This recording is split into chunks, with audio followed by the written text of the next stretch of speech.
Sports Day. Beautiful day.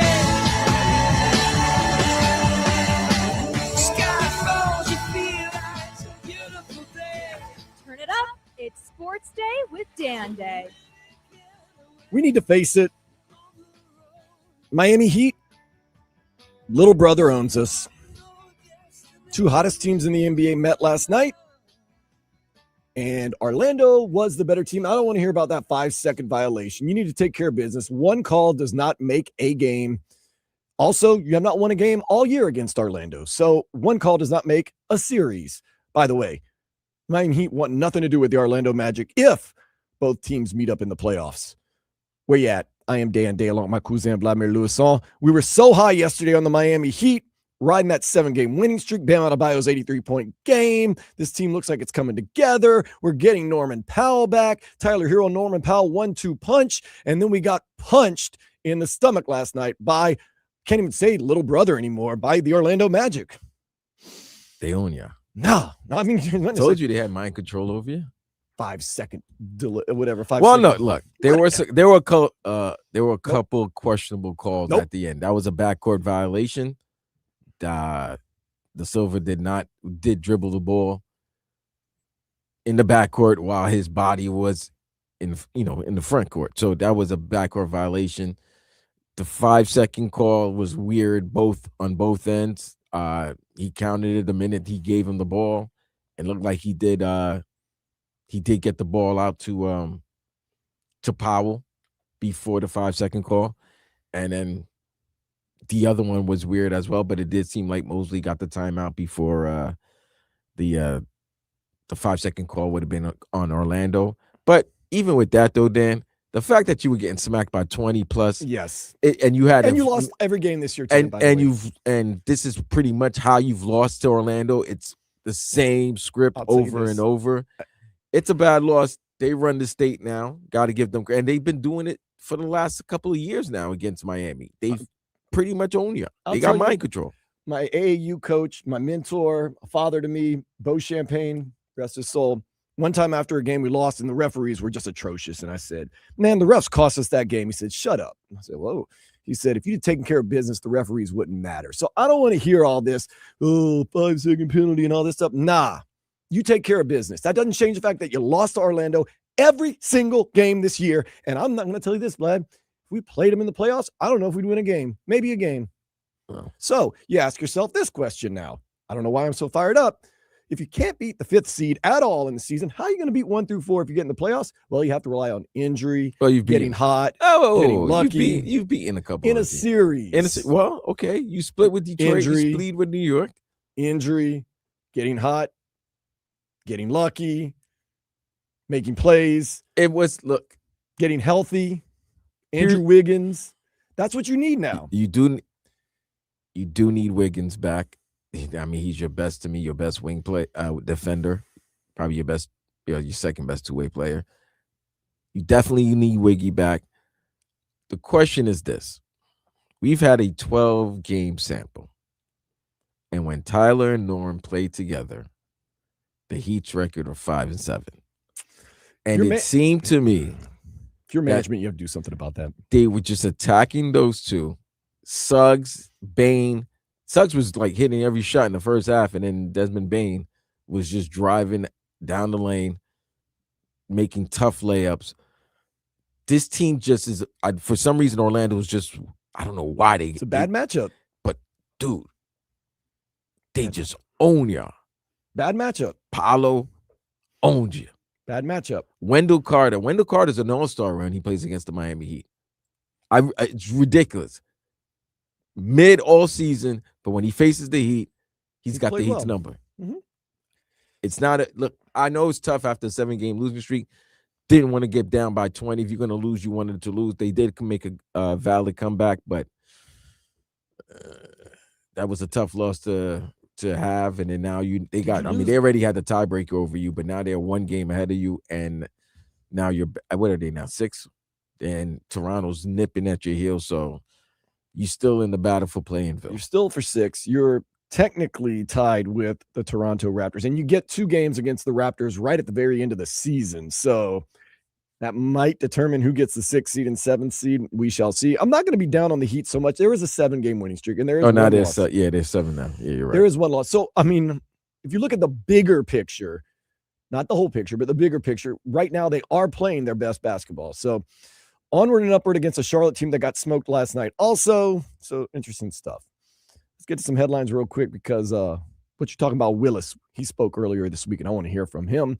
The Heat did lose to the Magic 121-117. Next up, the Hornets in Charlotte Tuesday at 7. So you get 2 days to kind of gather yourself and get moving. Both Messi and Rodrigo DePaul did not play due to rest in Inter Miami's scoreless draw with Charlotte FC. Of course, the Herons, they face Nashville SC Wednesday at 7 in the second leg of the round of 16 in CONCACAF Champions Cup. I watched that game as well. I got to give both goalies on both teams credit. They made some great saves to stop what should have been a win for either side.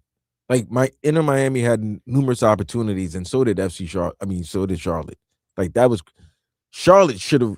In all honesty, Charlotte probably should have won like 2-1. That's soccer. But that's soccer. They got away with the point. They got that's what you want. If you can't get, you're not gonna get the win. You want to at least get a tie, so that you can get the point. And now next up is what is it? CONCACAF Champions Cup round of 16, second leg against Nashville SC.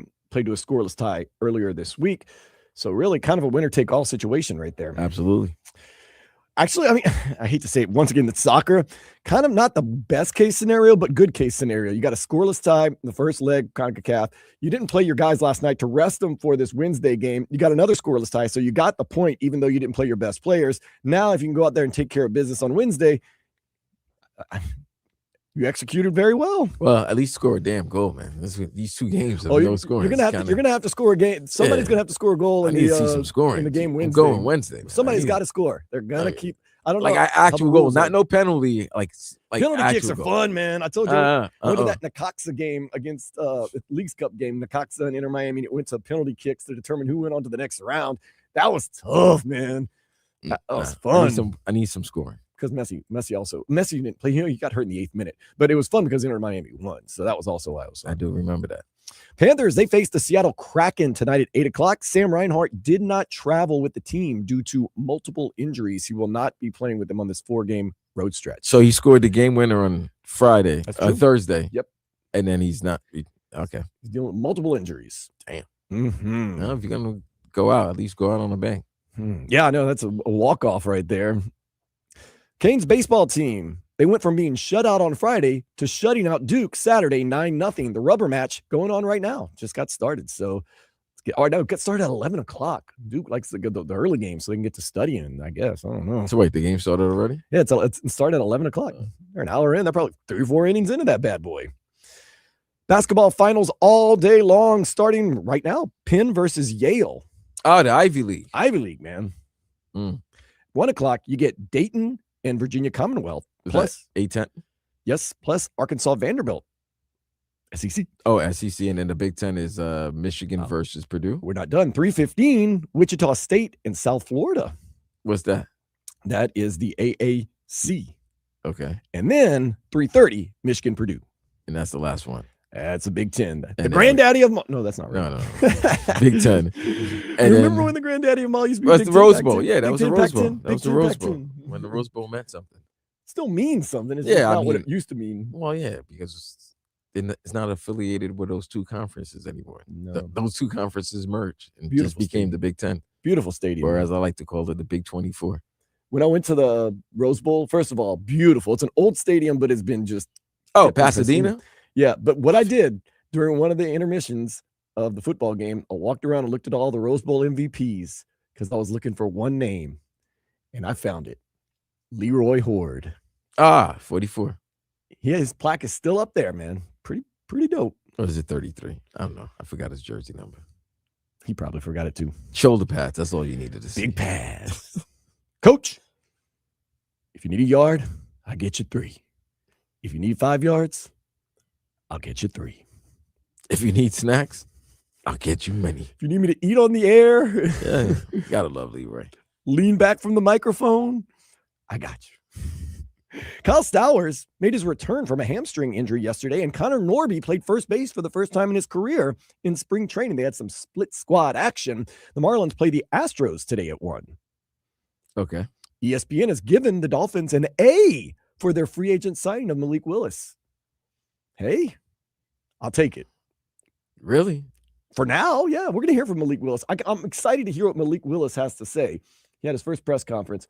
We're going to spend the rest of the hour just listening to Malik Willis talk. It's true.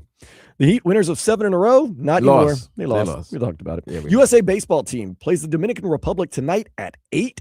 Yesterday, bing, bing, bing, bing, bing. Venezuela downed. Thank you, Shohei. Defending champs, Japan, 8-5. Shohei was the last out, too, by the way. Right. Italy outlasted Puerto Rico 8-6. Did you see that controversy with the RBI double with the fan interference? Yeah, fan interference. That hurts. That hurts. So Italy got 2 runs because of fan interference? Yeah. Yeah, it was 2 runs for Italy. Whew. And by the way, Italy won by 2 runs. Oof. Oof. Well, Italy versus Venezuela tomorrow night. I'm glad you brought that up. It's another high-stakes World Baseball Classic showdown. Watch Jacob Marcy and Vinny Pasquantino bring the espresso energy, lead Italy against Ronald Acuna Jr. and Javier Sinoja, representing Venezuela in a winner-take-all matchup for a place in the championship game. It all goes down March 16th. That's tomorrow, Lone Depot Park. Get your tickets now at marlins.com/WBC. I love how the Italians celebrate with the espresso. The espresso energy. They should. Do they come out to Sabrina Carpenter espresso? They got to. No, Sabrina Italian. Sabrina Carpenter. Mm-hmm. That doesn't sound Italian. Italian. That is not Italian, bro. Okay. But I don't know. It might not be her real name. It might be she has blonde hair, blue eyes, so she could be Northern Italian. That's how you know. The further north you go, the blonder they get. The further south you go, the darker complexion they get. It's true. Okay. I can say these things. I know. Hey, you saying it? I'm trusting you. Espresso. They should still come out to Sabrina Carpenter's espresso. Just saying. The Miami Open tennis tournament begins today. It will end March 29th. That's exciting. Miami 2 weeks. Miami Hurricanes basketball team awaits the NCAA tournament selection show at 6:00 to see where they will fall in the upcoming tournament. Let them go west. They're gonna have them go west. Okay. The women's selection show is at 8:00, in case you're wondering. Nice. And shout out to Christopher Columbus High School. What they do? They won their 5th straight boys basketball state championship. Nice. And why do I mention that? Well, number 1, Christopher Columbus is right here in Miami. But number 2, they won the past 4 years with the Boozer brothers. And everybody thought, there's going to be some fall off. Nope.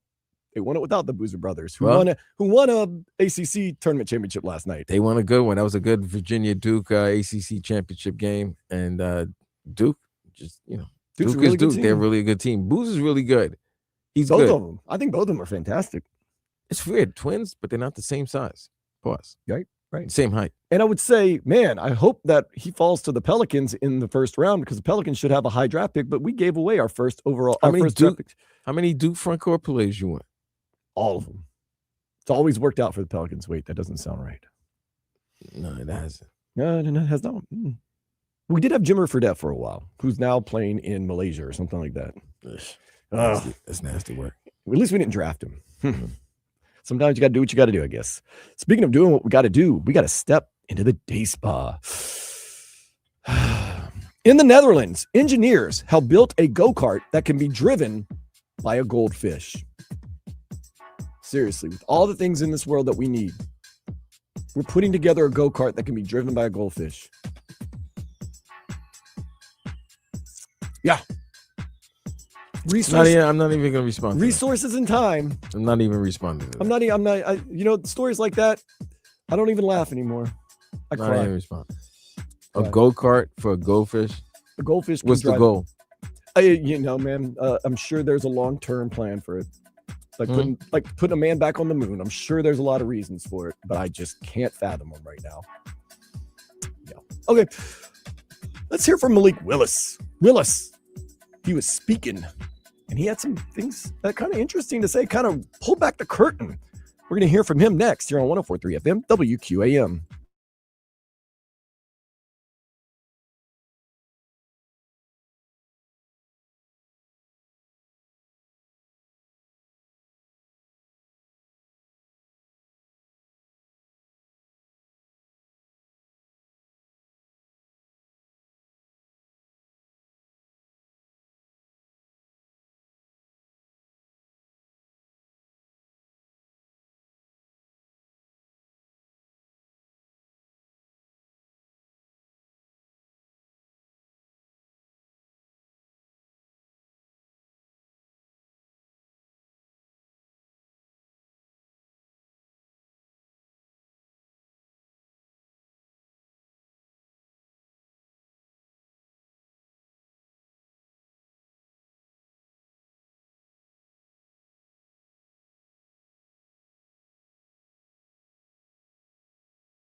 When Malik Willis speaks, we listen.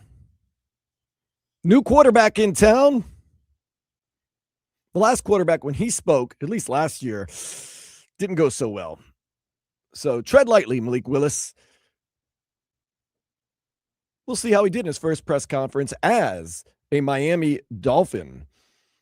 Of course, he's coming in to somewhat familiar territory, at least when it comes to organizational pieces, as far as Jeff Hafley, the head coach, and of course, also the general manager, John Eric Sullivan, and some other staff members over from Green Bay, where he was the backup quarterback last year behind Jordan Love. He is now going to be most likely entrusted to be the starting quarterback for the Miami Dolphins, at least at some points in this season. He was very highly coveted as a free agent. A lot of people, although it wasn't the strongest quote-unquote free agent market, a lot of people seem to be seeking his services. So being somewhat coveted as a quarterback, Malik Willis was asked, why did he sign with Miami? I mean, there's a lot of great reasons to be here. I mean, those two guys are the biggest ones, in my opinion, as far as what I see this organization and this team becoming. I can't see the future, but all I know is they're going to put in the work each and every day just as well as I would try to do the same. Whatever role, whatever leadership, whatever it is, they brought me in as a piece of the puzzle that they want to put here, and I'm grateful and honored to be a part of that. You know, one thing I do like about this new regime in the Dolphins, it seems as though they have a plan and they have a blueprint, and they are going to stick to that blueprint. When the previous regime kind of seemed like, Vlad, I don't know, maybe they did, maybe they didn't, although we do kind of know, they just kind of winged it. We'll figure it out. This new I don't regime, think they winged it. I think what happened, they started feeling themselves.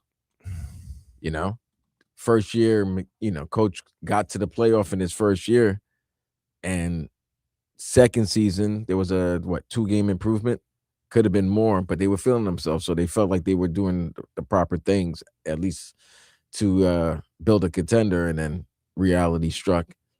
So I'm not gonna say that they were winging it, just they were feeling themselves. I think they got a little overconfident and a little too big for themselves, and then reality struck. Every year it was a different identity. 1 year spin, get free agents. 1 year it was extend everybody. 1 year it was we're going to be leaders. 1 year is we're going to fortify the trenches. But 1 year we're going to be great on offense. That's what I'm saying. They were feeling themselves. Remember? Listen, though, the moment when you knew that they were feeling themselves, oh, you guys talk about we need to improve the offensive line. And then what happened 1 year after that? Yeah, I think we needed to find more depth in the offensive line. We got to solidify that. That's when they were feeling themselves. And like I said, bit them in the ass. So at least with this regime, with Sully and Hafley, like I told you in the break, they're pretty forthcoming. Like they let you know what's up. Like this is it. This is the plan. They're not hiding from it. They know the flaws. You answer them about the flaws of the team. They're gonna let you know. Yeah, we noticed we have flaws, and we're gonna try to strengthen these flaws. You got to give them credit so far. I'm giving them credit. They have a blueprint, and like Mike Tyson said, though, I do understand everybody has a game plan until they get punched in the mouth. I understand that, but they got a game plan. But what I like is I think they'll have a game plan after they get punched in the mouth. I think so too. I think that's what I like about these guys. And Malik Willis was asked what he likes about those guys. We're talking about John Eric Sullivan and Jeff Hafley. Oh, just how they go to work each and every day and the way they treat people. I think that's more important than anything when you come to a business that relies around people. I see Hav every day get excited when one of the DBs makes a play or a D lineman gets a sack or a backer bats a ball down, and he's just as excited as the players that are on the field. I see him arguing with Matt, and they go back and forth, and it used to be awesome. And then I see Sully in the hallway, and he'll, I always ask, like, oh, what are you seeing out of my game? Because I know they watch all the film in the world. And he'll give me, details. It's not like, oh, you're doing good, just keep going. It'll be like specific details in order to help me get better. And I think that's important. You got to be willing to let somebody help you. Well, I think, number one, it's important that these three guys are on the same page. These three guys have a plan. And the other thing I'm liking that I'm hearing from Malik Willis is it seems like these guys work really, really, really hard. And I don't know Jeff Hafley. I don't know John Eric Sullivan. But what I'm gleaning from Malik Willis is that these two guys work hard. He's going to work hard, and hopefully that'll be a trickle down for this team that we know in the past, not saying they haven't worked hard, but they haven't been as maybe disciplined as we'd like them to be. Well, they're a trinity. They are. They're not a holy trinity. They're a trinity. We don't know if they're holy or unholy. Well, but you win us the Super Bowl. Oh, you're a holy trinity. But yeah, they come together. They know each other, and he trusts them, and they trust him. So at least you know the relationship is starting with trust. You don't have a coach who has to help gain a quarterback confidence. Right. That quarterback already knows what he's talked to his head coach. He's talked to the general manager. He knows what they want. They know what they want from him. So you're going in with everybody on the same page. There's not gonna be a dip. That's an up and down. That's as something has happened over the last 4 years where you think everybody's on the same page, and then all of a sudden then you hear there's some animosity. There's some strain in a relationship. No, there's no strain in a relationship as of now. Well, what I'm saying is that's a great point that you bring up. They get to skip the step of having to build a rapport and having to build trust and getting to know each other. They already have that. That's established. And that's big in the NFL, where it's a game of inches and minutes and seconds. Right. You get to skip that step. We know you. You know us. We like each other. You know what's asked of you. You know what you need to do. I know what I need to do. They get to skip that step. That is big. They're coming in with the same game plan. So, yeah. So, asking Malik Willis. So far, he's answered the questions very well, I think. He was asked also, did John Eric Sullivan, who made no bones about it, he really liked Malik Willis. Did John Eric Sullivan, who has a friendship and a working relationship with Malik Willis, reach out to him personally, or did he go through the agent? I mean, we're here now, so that's what's important. But we definitely me and my agent talked about places that may need a quarterback or may be a good fit situation-wise, and it all played out that we end up being here, and that's all that matters. Sounds to me, it just sounds to me, I have no knowledge that when John Eric Sullivan and Jeff Hafley were packing their stuff, they walked by Malik Willis's door and said, "Hey, Finn, they all knew this from you're coming with us." Come on, man. He knew. He had to know that Sully had to know there was going to be an opportunity for him to be a general manager at some place, right? Cool. The minute he became general manager, and they let him know, boss, my man who's the owner of this team, Stephen Ross, Boss Ross, he had to let him know, look, you can draft whoever you want. I mean, pick whoever you want as head coach. You in this committee, cool. He knew he was picking Hafley. Yeah, that was his guy. There was no coach. I mean, he brought him a search because he helped. Right, he helped bring him from Boston College, where he was a head coach, to become the defensive coordinator of the Packers, who in 2 years got to the point where he became one of the top candidates to become an NFL head coach. So therefore, I'm bringing all my peoples. Guess who else I'm going to bring? Players that I help select, draft, or sign. It's all becoming. You're the South Beach Packers. It's all becoming very evident. They walk in the room, Troy Aikman, Dan Marino, Stephen Ross, whoever on the committee. John Eric Sullivan sits down and says, "Here's my plan. We're going to try to trade or cut Tua as soon as we can in the most cost-efficient way. I'm going to bring in my coach, Jeff Hafley, and I'm going to bring in my quarterback, Malik Willis." He probably has more of the plan, but that's how the meeting opened. That's not a fact, but it is. That's how it opened. If it's a fact, it's a fact. It's a fact. Okay, I wasn't in the room. I'm sorry, but it's a fact. No, that's your fact. That's your POV. John Eric Sullivan's listening around like, was he in the room? That's how it went down. You'd be crazy. You're deluded if you think that's not how it went. I think the minute he signed as the general manager of the Miami Dolphins, he knew who his head coach and quarterback would. And I'm sure he shared it with the room. Because if you don't have a plan, it wasn't like he was hiding from it when he was asked those questions at the scouting combine. It was never hid from it. There's general managers that try to play the game, like, oh, I think he's a great. No, he let you know, hey, I love Malik, love the time I spent with him, love what he did for the team. Great person, everything like that. But it wasn't like he just talked very highly of the person of Malik.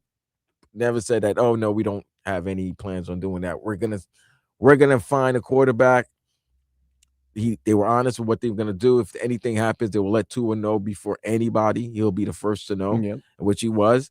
And look, it didn't really take that long of a negotiation from quote unquote legal tampering Monday, because the minute Tua was let go, within 2 hours, Malik Willis was signed to the Miami Dolphins. All that quote unquote. Okay, so Malik Willis is a Miami Dolphin. What led him to Miami, though?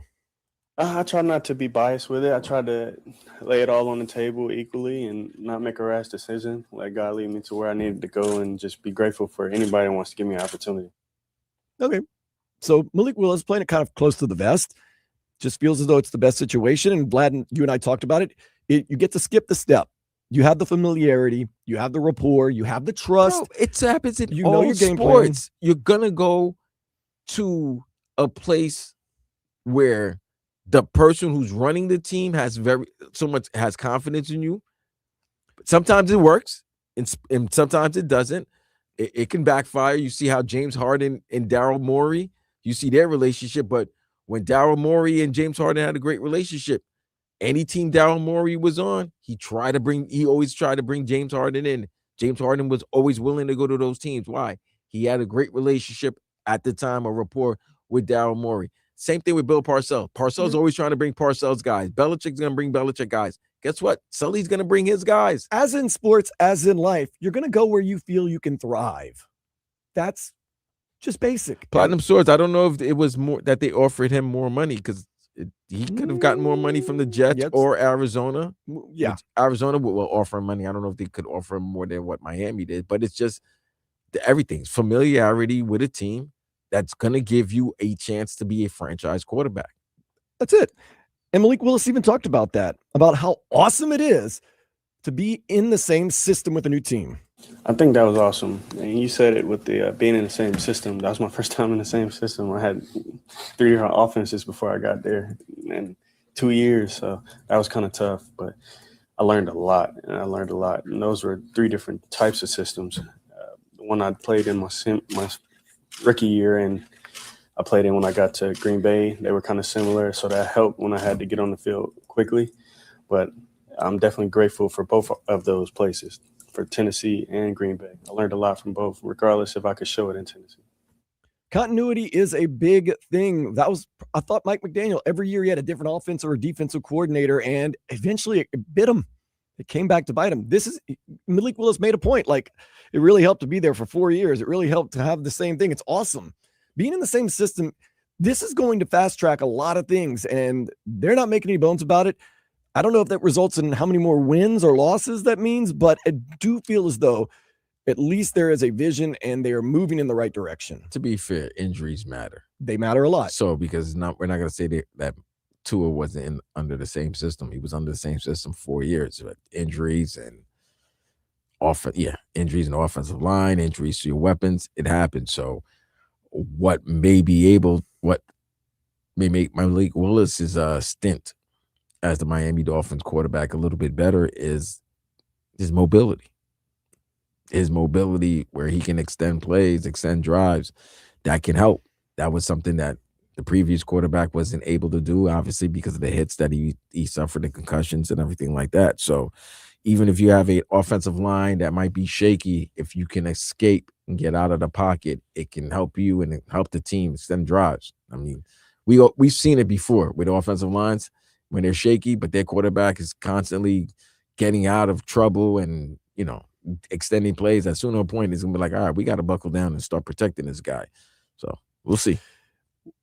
Tua did not have mobility. Another thing Tua never really had, at least towards the end of his time in Miami, was quarterback competition. So you bring in Malik Willis, you praise him like crazy, but this organization has also said, or this regime has also said, there's going to be competition at the quarterback position. So Malik Willis, are you going to be QB number 1, or are you going to have to compete? I think it's competition at every position. I think it's competition between the coaches. I think we compete each day to earn our spot here. It's not a given for anything, and I don't think it should be. I think we should be competing for everything every day. That's the only way we're going to continue to get better and grow. You don't want to get stale and you just think everything's everything and become complacent because these guys out here are too good. These other teams are too good. And if you slack off or take off, they're going to show you on Sunday. Everybody has good players. Yeah, it's Green Bay time. Yeah, it's great. That's a great answer. I love it. It was very. You can tell it's not a Dolphins answer. It's a Green Bay answer right it's there. It's a great answer. But fam, you got paid money. You're getting 45 guaranteed. You need to earn that money. You're the starter. You're the starter. But that doesn't stop the Miami Dolphins from possibly drafting a quarterback in this upcoming draft. Green Bay Packer philosophy from great Ron Wolf. You draft a quarterback every year and develop them to the point where they can start for you, or you can trade them and get some assets back. But you draft the quarterback. Remember, they said we make the quarterback room uncomfortable. Brett Favre didn't like Aaron Rodgers. Aaron Rodgers didn't like Jordan Love. But guess what? And then we haven't had to worry about the Green Bay Packers. Think about it. They had Kurt Warner when Favre was the quarterback. Warner was a backup. Matt Hasselbeck. And then these guys eventually became quarterbacks in other teams. Guess what team hasn't worried about their quarterback position in 25 years? That's the Green Bay Packers. Yeah. Back to back to back. But remember, those quarterbacks that they were willing to draft high and set up as the next quarterback to be. Because remember, they drafted quarterback, but nobody was surpassing, taking Favre's place until Aaron was a first round pick. They got so late in the first round. That was just chance. They didn't expect Aaron Rodgers to fall in their laps like that. And he did. And what happened? Okay, cool. He could wait 4 years and then take over. Mm-hmm. Jordan Love was again another one. Was he late first round? Yeah. 22nd? Something to that effect. Similar. Dolphins very similar Brian to Flores wanted him. Yep. Similar to not similar to Aaron Rodgers, because there were other quarterbacks in that draft that were definitely going to get selected before him. The Rodgers versus Smith. Right. Herbert, Tua, Burrow. Jalen Hurts was in that. Well, he was in the second round. Later, second round. But yeah, he got drafted. He waited 3 years, got his start in 4 years. Seems to work. So it does work. So they know the formula. I'm not gonna knock them. They know the formula. They know what works. Let's see if it could work down here. If it ain't broke, don't fix it. Malik Willis. Now it's time for him to start talking about not just getting here to Miami, but what he's going to do here in Miami. We're going to hear about that next here on 104.3 FM WQAM.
Come on. Here we go.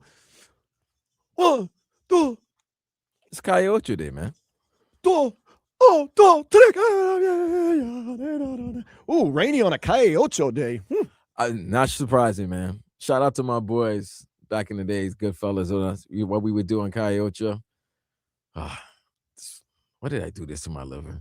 We used to take, the fuel canisters. Mm-hmm. Well, we would clean buy a new fuel canister, not a used one, obviously. Buy a new fuel canister and fill it with Hennessy. Ooh. And drink it walking down. Ooh. Calle. Yeah. I need to go. Maybe that's what I'll do to celebrate Calle Day. I wouldn't suggest putting Hennessy in a fuel. I'm not going to drink Hennessy today. I'm going to tell you that much. Trust me. Not my idea of a good time. But no, you know what I might do? I might go to Total Wine and ask them if they have DJ Laz's beer. It's called Los Cayos, the Keys. It's made down in the Keys. Oh, where? Los Cayos. So I might go down to Total Wine. You know what? I might go ask my dude Manny over there at Jensen's Liquor Store and Don Julio and be like, yo, can you get in some Los Cayos beer? Because my man DJ Laz is cooking up beer in the Keys and I want some today for Calle. So maybe I gotta go see Manny. And shout out to everybody who go celebrate Calle. It's gonna be fun. Whew. Hopefully it's gonna be a fun Dolphins season. We got Malik Willis, most likely gonna be the starting quarterback for our Dolphins out of Liberty University. Had a little time at the Tennessee Titans. It's been a couple of years over at Green Bay. Obviously, now he is reunited. Wasn't departed very long from John Eric Sullivan and Jeff Hafley, the head coach. Oh, man. So now Malik Willis is here. It's time to get your hands dirty and get down to work. Malik Willis was talking earlier this week at his first press conference, and we had a problem with the last quarterback. Vlad, you pointed it out many, many times, and everyone kind of denied it. I don't know why. You'd say he's one-touch Tua. If he has to touch the ball more than once and his first read isn't there, things get really, really shaky. And I know some of our experts, maybe they were just being nice. When you'd ask them the question, they'd say, no, I don't believe that's true. And now they're saying, yeah, that's true. It's true. What? Like I don't have eyes? I can't see? Like I don't know ball? No, because sometimes they're red don't mean I can't see now. So one of the questions Malik Willis has asked, what are you thinking when that first read isn't there? It depends on what defense you're getting. It depends on what play call we got on. It depends on who we playing against. There's a lot that goes into that. And it's a lot of reaction, but also premeditated thought based upon all those facts, Sometimes you just get out of there. There's a lot of space in front of you. So just trust it. Okay. Trust it. Trust it. Sometimes there's just a lot of space in front of you, too. Maybe you run. He can run. That's nice. Okay. And he's got an arm. And he's got an arm. And he can pass the ball, too. So and he says it doesn't just give us the blanket answer of, if the first read isn't there, I will use my legs, or I will go to my second read, or I will go through my progressions. He says it depends on the team.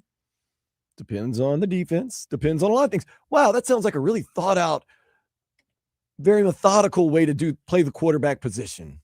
I mean, everything's really depends on the situation at hand. Well, we had our last quarterback and head coach had a lot of things premeditated. Well, because they like to talk a lot. They're both yappies.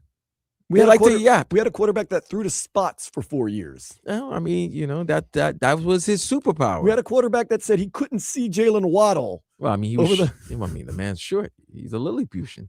I'm not trying to pile on. I'm just saying. Oh, you piling on? Okay, don't worry. I got the chair. Okay, here we go. So we're excited. Team. So Malik Willis talked about sometimes, it just opens up in front of you and you got to run. So he was asked, how is your athleticism going to favor this team? I think we'll see when that time comes. Malik, Sorry. when they came.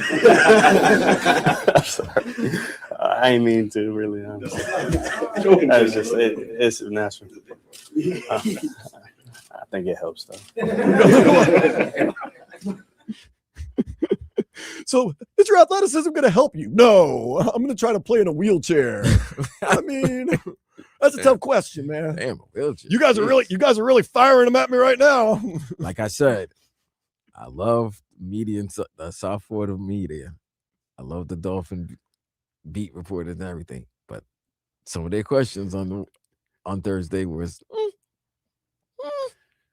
Okay, well, Malik Willis I liked how he kind of stepped out of character for a little bit. Just be like, all right. It's like, I'm sorry. It's like, I'm sorry to give you such a short, blunt answer, but that was worthy of a short, blunt answer, because the question was, of course, my athleticism is going to help me. Did you see what you had before? I mean, he couldn't say that because you're not going to take a shot at another player. No. But come on, guys. Come on. Yeah, he's his own man. He's his own man. Although he does have some of the past regime's weapons, he's very excited to have Devon Achane and Jalen Waddle. I think it's awesome. I think they both might be faster than me. Ooh. and that's a good thing. Hey, I ain't no beef. We ain't gonna start no beef early. No speed beef. We've been privy to that the past couple of years. I don't think you don't want to hear nothing about speed. I don't want this. What was it? Fastest team on surf? Yeah. Greatest show on surf. Oh, greatest show on surf? On surf? No, nobody wants to hear that. And they used to go, they have 4 of the 5 fastest players in the league that they run at 22 miles per hour. It's like, okay, like that was the previous regime. And I understand that. This is a new regime. This is a new wave. This is a new era. Trust a new me, era. Malik Willis, if he's wise, will use Devon Achane and Jalen Waddle a lot. It's a new era in Dolphin football. So let's go. Now, remember the last era. Last year, the message was we have leaders. We have a leadership conference, and we have these leaders, and the room needs leaders. Well, Malik Willis was asked about being a leader, or maybe when is too much of a leader? I feel like there's no such thing. I mean, it starts with us. I mean, as far as the way the game is played, I mean, you get snapped the ball, and it starts with you. But I think that we should all be leading each other. I think that that's the only way it's going to work. We have to be united front. Because if not, it's not going to work. You can't do this with one player. This is a team game. There's not just one person. And the leadership figurehead, I understand it. But at the same time, this is about a team. It's a team. Okay. All about the team. That's what you want to hear. Yeah. There's really nothing else you can say. I mean, what do you want him to say? Oh, yeah, if somebody gets out of order, I'm going to call them out. No. There's just things. It can happen, and if it does leak or something, you know what? I don't think anything's gonna leak with this new regime. I think everything's gonna be sealed. But I think he's a leader. It all depends on how he's gonna show. There's quiet leaders. I think the leadership vocal one needs to be organic, and that's what I think last year the problem was with the team is that they tried to fabricate leadership and they tried to manufacture it. Well, they lost their leaders. Right. When you lost Teron Armstead, when you lost Calais Campbell, you lost your leaders. But they tried to fabricate it. They tried to manufacture it. And when it doesn't come organic, well, as we know in life, what did it just doesn't work. What did we always say? Even though he was getting paid the most, it never, ever felt like he was the leader of the team. No. So, yeah, even though he has the C and he's the guy behind center, he never felt like he was the leader of the team. And we always said by the answers in certain questions and the way he answered it, he was too honest, too truthful. And it bit him in the ass last season. Came back. So with Malik, I just think Malik is just a work hard, follow me, follow what I'm doing type of leader. We'll see. If he's a vocal leader, I don't think we'll know. And I don't think he's going to be a type of guy to show up his players like on the sideline or anything like that. I think everything will be in the locker room, within the locker room, and doesn't come out. We know nothing yet because Malik Willis has not taken snap one as a Miami Dolphin. But looking forward, Malik Willis, what do you want to be remembered for? I want him to think about he gave everything he had out there to try to win games, and you only could take it a game at a time. So your goals past that. I mean, there's ambitious and they're cool, but they're not realistic. All you can do is win today. When you try to win today, and that's talking to you guys and doing all this other stuff that I got to do, then you try to win tomorrow, you get better and you get back to training, and you do that each day. And then I want them to say that guy was consistent, that guy worked hard, and that guy gave it all he had. To me, it sounds like a guy who is exactly in Malik Willis's territory, a guy who was kind of a little bit of a starter early in his career, has been a backup for 4 years, but really hasn't proven much. So really, there's none of these big ambitious goals. It's right now just win today and start stacking days and start proving that you are a starting quarterback in this league, then proving that you are in the upper echelon of quarterbacks in this league, then proving that you are deserving of being a franchise quarterback. Because right now you have proven very little if you're Malik Willis. Yeah, but absolutely. You got people that believe in you. That's the truth. And they believe in the work that you put in. and that you will put in. They hand selected you. Let's be honest. If they could have had anybody, now once again, Well, anybody within reason. Anybody within reason, they wanted Malik Willis. Well, yes, and the fact of the matter is, he was the best out of a limited group of options, with many of those options leaving teams that need another option. So yeah, Miami once Miami let Tua and Arizona let Kyler go, yeah, Malik Willis was going to be the number one option free agent. Still don't know what's happening with Kirk Cousins. That's weird. I don't know. I think he's going to Vegas. Maybe so he can mentor Fernando Mendoza. Maybe. And I wouldn't like, okay, who wouldn't want to live in Vegas? I would love to ask. This is the question. Okay, go ahead. But Malik was the best option for the Miami Dolphins. The familiarity with the people that are running the Dolphins, and the fact that, yeah, you could either be a bridge or they might find their next QB. Might be our Who guy. knows? I would like to, if John Eric Sullivan's listening, and if I ever get in front of him, and maybe he did make this decision, but you had the choice between Kyler Murray and Malik Willis. If you did, or maybe you did, who would you or who did you choose? I mean, we know that if he did have but who do you think? Do you think? I don't know any injuries. Look, Malik Willis, Carfax doesn't have much injuries. I mean, he doesn't have much starts, but he doesn't have much injuries either. I have the feeling, though, that John Eric Sullivan, if placed in front they of don't him, want short people. If he had Kyler Murray or Malik Willis in front of him, he would still take Malik Willis. I think he knows Malik Willis. He knows Malik Willis. And listen, we've seen this with the combine. Variables matter. They don't want short guys. Because it catches up. That's the thing we've learned about the measurables. Short quarterbacks. The measurables. Measurables at first may not rear their ugly head, but in the long term, they start to reel their ugly heads. When you have, and I'm not trying to knock anybody, you have too short of arms, or you're undersized, Malik or Willis, you're too slow. 6'1". Kyler Murray, 5'8". 5'10", listed at 5'10". 5'8". It catches up with you. Look, Kyler Murray had a good run, and I still think he's got a good run in him, but it catches up with you. Let me ask you, you think Kyler Murray could throw over Patrick Paul? Yeah. This league adjusts quick. I'm saying this league adjusts quick. They want those big linemen to protect those quarterbacks. Yeah. But if the quarterback is short and can't throw over those big linemen, what's the point? You can't start drafting small linemen. That won't get you anywhere either. And I don't want to be, I don't want to be a hater of the people vertically challenged, but it's tough right now. They want the 6'1" to 6'4", 6'4", right, 6'3", 6'4". I mean, it's the prototype. Oh my God, yeah, that's what they want. That can move. That can move. Josh Allen. You don't have to be a running quarterback. You just have to be a mobile quarterback. Why do you think everybody needs Kleenexes when they start talking about Josh Allen? Because he's the prototype. 6'4", 6'5", 230, 240, who could move. I always thought that's what's kind of run and can down throw the ball. Aaron Rodgers over the past couple of years. He can still throw the ball and gun it. He He's just doesn't old. have the mobility that he used to have. He's old. It's like LeBron. You see him sometimes he's missing layups. You know why? He's 41. It's not the same anymore. It happens. But Malik Willis so far so good. Will he be the franchise quarterback? Will he be a bridge quarterback? Well, let's get to snap number 1 and let's just start stacking days before we do all that. But we're hopeful. K-Space, I know he's only 6'1". Malik's only 6'1", but 6'1" is still taller than what Tua and Kyler Murray are. Tua on his tallest day was 6 foot. My ass. They're going to get you caught up with everything after this on Sports Day, 104.3 FM, WQAM.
Jamming on this Calle Ocho day, getting ready to celebrate everything that is Calle Ocho. And it's going to be a big celebration tonight, 8 o'clock down there at Lone Depot Park as USA takes on the Dominican Republic. In fact, the road to the World Baseball Classic Championship is heating up. Watch Team USA take on the Dominican Republic in an epic semifinal showdown. That's March 15th today at Lone Depot Park. Tickets are still available. Don't miss Aaron Judge and Kyle Schwarber go head-to-head against Sandy Alcantara, Fernando Tatis Jr., and Juan Soto, who will earn a spot in the highly anticipated championship game.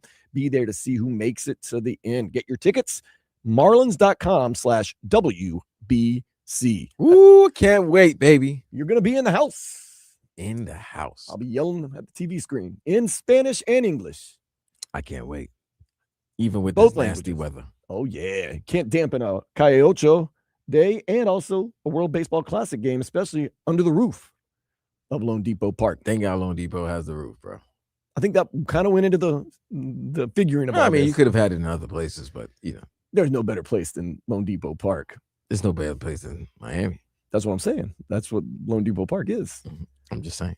Got a roof, got a retractable roof, got everything, man. Well thought out by the World Baseball Classic. It's been a great it has been classic. I will definitely give you that. Yeah, no, it's been great. That game last night was unbelievable. Friday night was electric, even though it was a blowout. It was 10-0, but the Dominican Republic, the fans were unbelievable. The Korean fans were great as well. Tonight's like an all-star game. Tonight, literally. Tonight it's like an all-star game, World Series type of. It's because you got the best of the best on both sides. I mean, you got Judge, you got Bobby Witt Jr., Skeens, Bryce Harper, Kyle Schwarber. Like you got some of the, and you got on the other side, you got Tatis Jr., Vladimir Guerrero Jr., Juan Soto, Sandy Alcantara. Come on, man. It's going to be an unbelievable game tonight. And tomorrow as well, Italy versus Venezuela. Who's your favorite players playing? My favorite player outside of Marlins players, Vladimir Guerrero Jr. His pops was my favorite player coming up. She has a great name. Yes, you gotta love the name. Gotta love the name. That's a great name. I'm just upset Bo Bouchette isn't with the Toronto Blue Jays anymore because I like like you just like all the all the sons, legacies, man. You like all the legacy sons. I wouldn't say nepotism, but those guys definitely. It's not nepotism. They've earned their right. Damn. F that. Nepotism loves. Who cares? It rules. Let it. It's not like they're bad or anything. You're talking about some of the best players right now currently in baseball. I love it. I love it. All right, so let's get some headlines real quick. The Heat did lose. The Heat did lose to the Magic last night, 121-117. Yeah, the battle of winning streaks. One winning streak is over at 7, and the other one gets extended to 7. And the Magic have swept the Heat this season. 5 games. They dropped a 50 on you guys. 5-0. Well, next up, maybe we've had some magic against the Hornets. We can get the Hornets in Charlotte Tuesday at 7, right here on 104.3 FM, WQAM. They're going to look for revenge of losing the other night. Last Friday. We ended their winning streak. Yeah, 2 Fridays ago. Didn't they have an 8-game winning streak going into that? They had a winning streak going into that one. Yes, they did. And the Heat did snap their winning streak. So we'll see. This is their first game back from a road trip. They got their ass handed to them yesterday afternoon by Victor Wembanyama and the Spurs. So we'll see. This is going to be a good one. But the Heat now are in 7th seed. They're behind Toronto. And, I mean, literally 2 games against Orlando because Orlando's got the season series and a 1-game lead on them.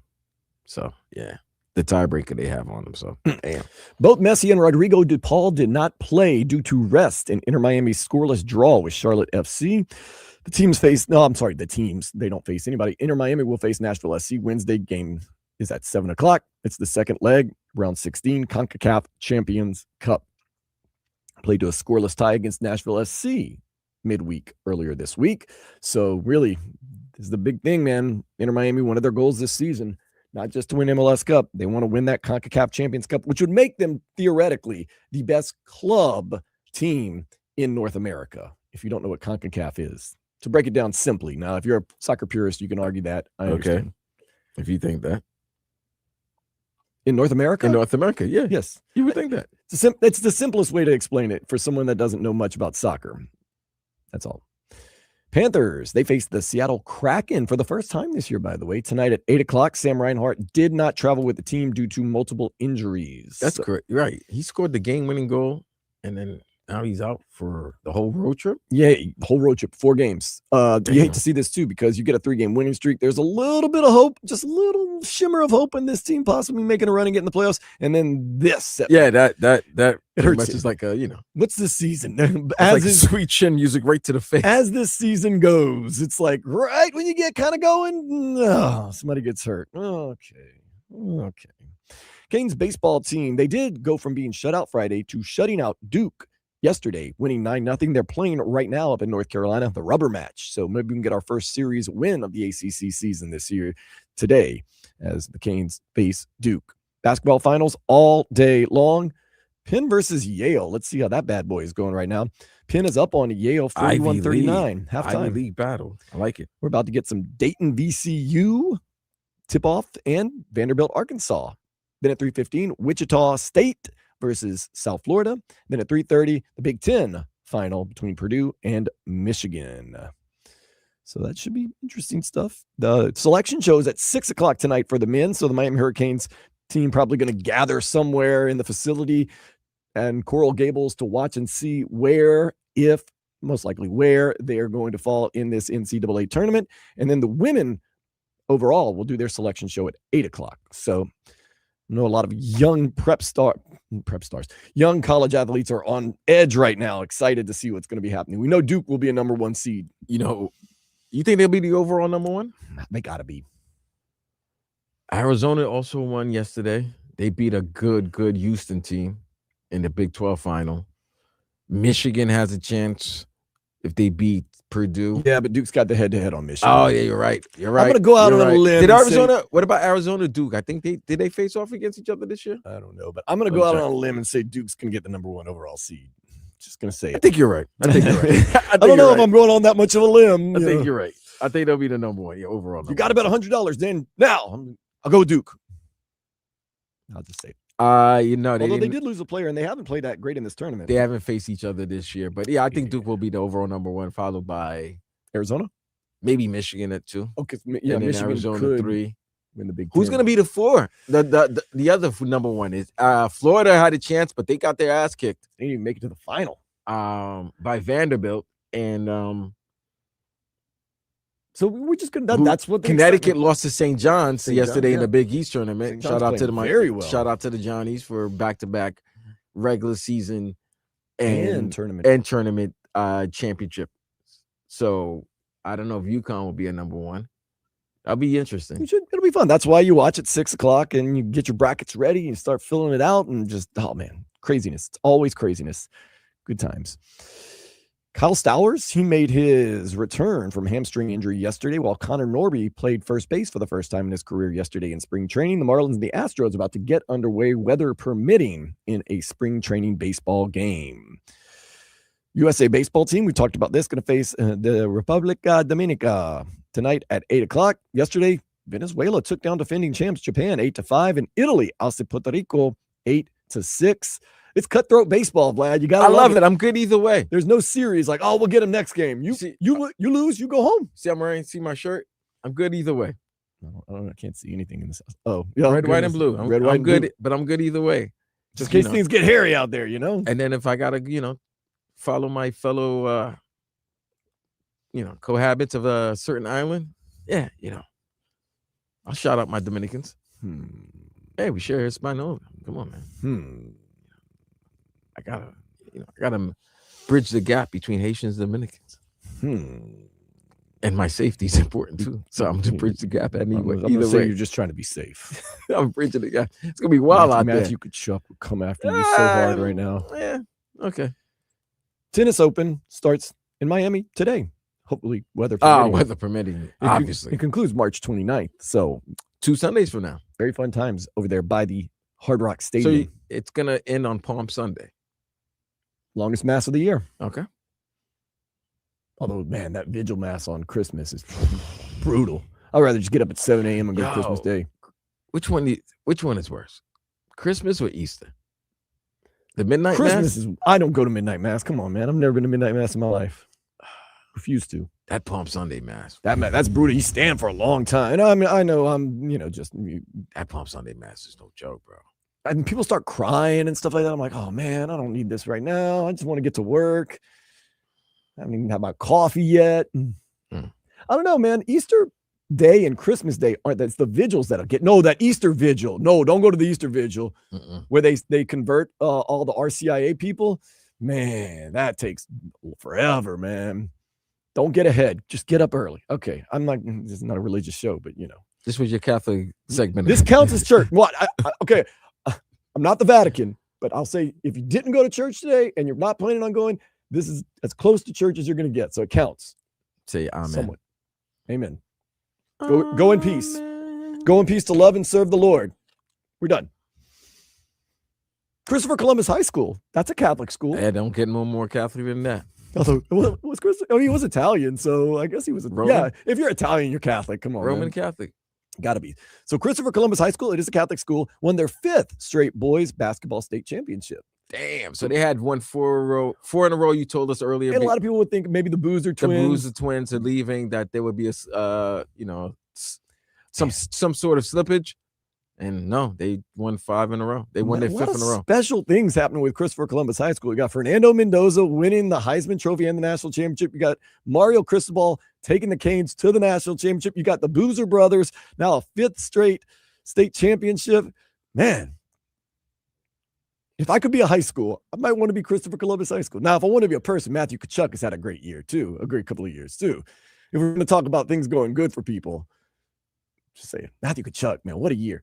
2 Stanley Cups. No, he didn't win it in 1 year. He's won 2. No, but I mean, just 2. You talking about if you wanted to be an athlete over the last gold medal, couple of years, an old lady, a marriage, and now she's pregnant. Oh, he got one through the 5-hole? There you go. Okay. Yep. You got to slip it through the 5-hole every once in a while. Nice for him, man. Congratulations. What a year. Damn, you got a gold medal. Got a gold. Now you're about to have a gold baby. Gold on your arm. Now golden baby. There you go. Man. All right. Now, if they could just make a run. Come on, Panthers. Tonight, Kraken. They have a pulse. That's all you can say. Tonight, 8 o'clock, Kraken. Somebody has a pulse. That's all you want. That's all you need. Speaking of having a pulse, let's go ahead and take a step into the day spa. I don't know if you want to have a pulse in the day spa now. A GameStop store in New York City held its Mario Day, where 270 people showed up as Mario, dressed up as Mario from Super Mario Brothers video game. Were they eating pizza? I don't know. You don't strike me as a costume guy, Vlad. No. Like if I said, dude, huge costume party, let's you and I do a tandem where like you're Luigi and I'm Mario, I don't think you would go. Or you wouldn't show up as Luigi or Mario. No, I'll probably show up as Luigi. You would. Because I'm skinny. So you are open to costume. I'm not open to costume. But if it was a party that we had to get into and we had to wear a costume, that's an okay costume to wear. Okay. I'll put on a fake mustache and rock it. I'll rock cap. So you are open to some kind I'll wear some overalls. Some kind of cosplay. No. Would you, if they paid you, dress up as somebody from like Lord of the Rings or something? Hell no. For like $100. No. $200. No. $250. No. I made fun of my sister for doing that. Everybody has a price. How high? No. She was a Warner Brothers stuff. She had to dress up like Bugs Bunny. I made fun of her for the rest of it, like $500. Forever. No. Man, you give me a Subway gift card, I am there. No, bro. I don't F with Halloween. I don't F with all of that, man. I'm the me. opposite. I'm not trying to be. I might go cosplay after this just for fun. I'm not trying to be anything other than me.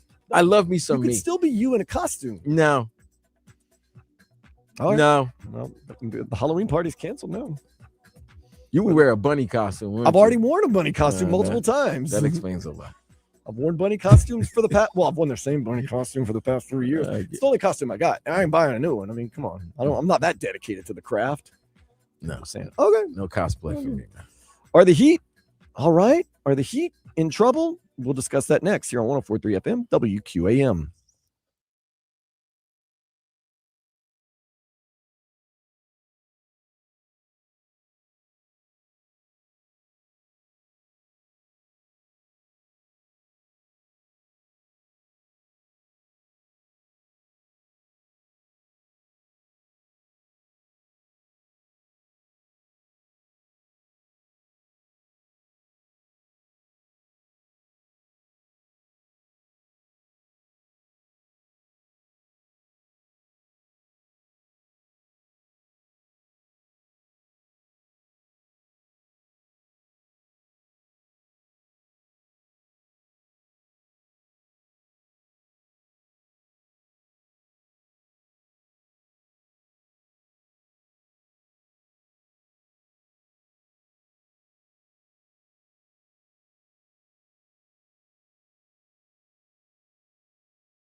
The Heat were riding a high 7-game win streak towards the end of the season. Bam Adebayo's 83 points. We were feeling good. We're getting Norman Powell back. Tyler Hero's playing well. Andrew Wiggins, when he comes back, we're going to be even better. Seems like everything's starting to fall into place. All we have to do is beat the Orlando Magic, who had won 6 in a row and have won the season series so far, every single game. Look, the tide has turned, right? Until Orlando decided to be Orlando against the Magic, and they swept the 5-game series this season against the Miami Heat. As a Heat fan, should we be a little bit worried, or should we say it's the NBA? There's games like that, or maybe it's just a bad matchup with the Orlando Magic. We have beaten the Knicks. We have beaten the Pistons in games this year. We played decently over the past 10 games. I would even say well over the past 10 games. Some of the opponents haven't been the best, but that's okay. They haven't been the worst either. You beat a good Houston team. Yes. So is it time as a Heat fan to say, hey, bump in the road? Or is it time to say, if we can't get past the Orlando Magic, how are we going to beat anybody else? No, you've beaten. I mean, they've had your number for over like the last 2-3 seasons. So it's just not a good matchup for you guys. That's just plain and simple. Whether Wagner is playing or not, it's just, I don't know. You guys can't do anything against Banchero. Jalen Suggs somehow always summons up enough strength to last the game and make plays against you guys. And Desmond Bane is a pain. It's just been a bane in the ass, pretty much. You know what I'm saying? He's just been pain. Like, he just always gets key buckets when you're making a run. When the Heat start making a run, he gets those scoop layups over Bam, or he gets a loose ball and lays it up and in. Bad matchup. It snaps a 7-game winning streak, especially after a good 2-3 weeks of just good quality basketball and just good vibes with the team. It's just Tuesday night's game is very important because if they come back, beat Charlotte, then you could say it was just a bump in the road. All winning streaks. You're not going to win every game from now to the end of the season. It's just a little bump on the road. They lose to Charlotte, then I'm going to have some questions because that's 2 games now with Norm and Tyler coming back. And if they seem to be, if you start seeing problems where the defense is not as tight as it was, or, just the overall play, the overall vibe of the team is not good, then they have to make a decision. Because obviously with Wiggy being out, you're going to start both Norman and Tyler. But when Wiggins comes back, who's going to go on the bench? Who's going to be Norman came off the bench last night. Norman Powell did come off the bench. Somebody's coming off the bench. But so I do like this, and I will say this. A healthy Andrew Wiggins couldn't get back soon enough because it totally changes the trajectory of this team. You get him as a starter, and we know what he's capable of. You move Pelle Larsson, who is an ample player, to the bench. You have Norman Powell coming off the bench. You get a starting lineup of Davion Mitchell, Kel'el Ware, Bam Adebayo, Andrew Wiggins, and Tyler Hero. Somebody's sitting. Norman Powell. And Norman Powell was gracious enough to say, I will come off the bench. He's come back from injury. I get that. That's what I'm saying. He's coming back from injury, so cool. He can come off the bench. But sooner, there's going to come a time. One of them. Well, we know Tyler Hero has a bugaboo about coming off the bench. We know Norman Powell doesn't have so much, at least not right now, a bugaboo about coming off the bench. It's going to be tough to tell an all-star. I mean, Norman Powell played the same minutes that Tyler Hero played last night, and Norman Powell had 20 points while Tyler Hero had 10. It wasn't a good shooting night for 4 for 14 for Tyler. It was -4, if that means anything to you. It wasn't a good shooting night for him. I just hope there's a way that they can coexist. But doesn't it make of course, more firepower, the better. But, man, to get a healthy Andrew Wiggins back really, really changes the complexion of this team for the better, I think. And I think he would like to know what closing lineup he would like to go to in the fourth quarters. We're not having these guys together all throughout the season with so much injuries. I don't think he knows what his closing lineup is going to be. Kel'el started off the game slow, but he finished strong. Finished with a double-double. Yes. Bam is Bam's going to be out there. Davion is there. Davion had a good shooting night, but he's really there for the defense. And Pelle, I like Pelle. Pelle's he's grown on. He's grown on me as a player. He could play in this league, and he's enough of a what's the word I'm looking for? Of an annoyance He annoys teams. He can get under players' skin. This question with Pella is he good enough to be a starter in this league? Can you be successful? Is he good enough to close games? That's the question.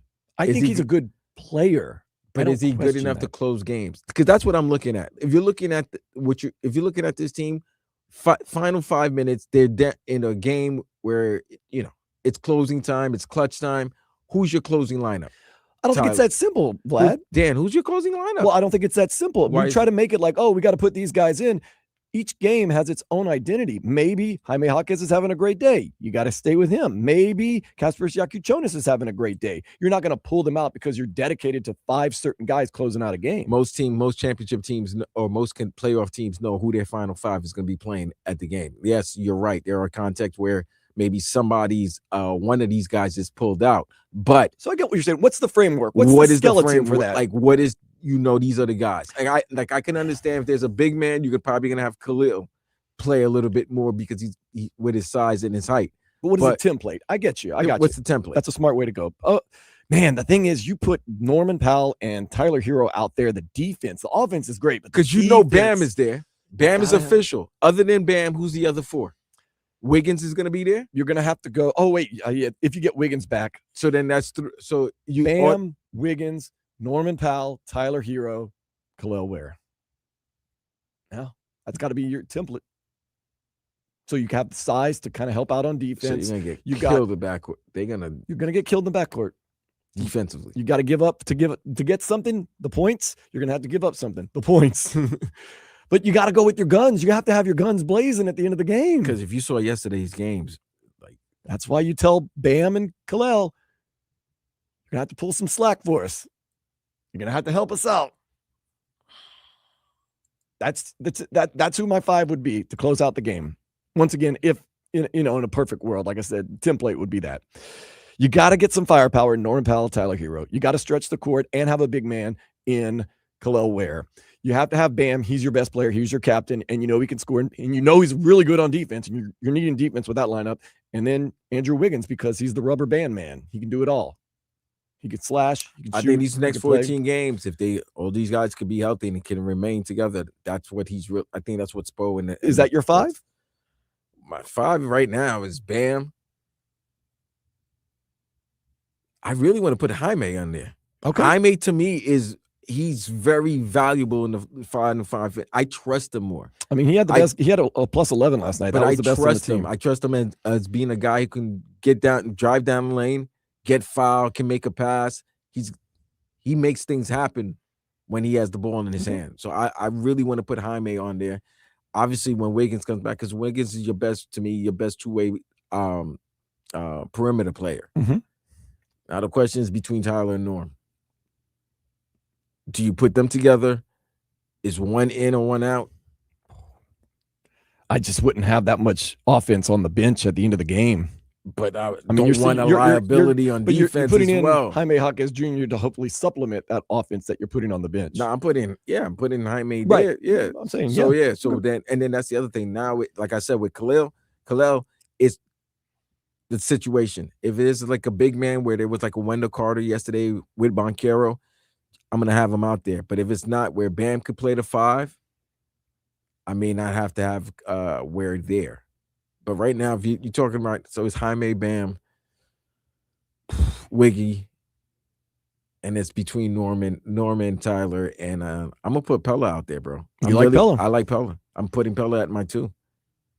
Okay. I'm putting Pella at my 2. I mean, you're closing out a game with Pella Larson. Yeah. And you're answering questions to why either Tyler Hero or Norman Powell was on the bench at the end of the game. It's a tough question to answer. And I mean, I know Spo say gives us the best chance to win. If that he would go with that lineup. I mean, that to me, that's tough, man. But Jaime Jaquez Jr. has played so well this year that he is in that conversation of closing games. Dude, I trust him a lot in late game situations. This season, whatever doghouse he was in last year, he's completely gotten out of it, and he has played very well, like very well. I give him, I would say, a tremendous amount of respect because a lot of young guys, they might go left. It might go the other way after what happened to him last year.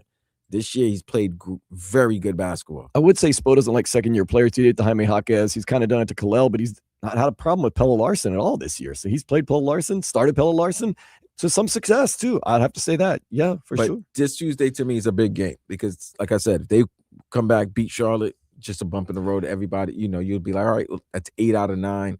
That's cool. Now we get ready for Los Angeles coming on a Thursday on the second game of the back-to-back. There's going to be a lot of eyes on you on that game. If you're able to beat the Lakers, they're third in the West now. They're playing decent now. They're playing great basketball. They're like won 5 in a row. Yeah. So you have a chance to go against very good teams and earn some wins where people are going to start looking at you.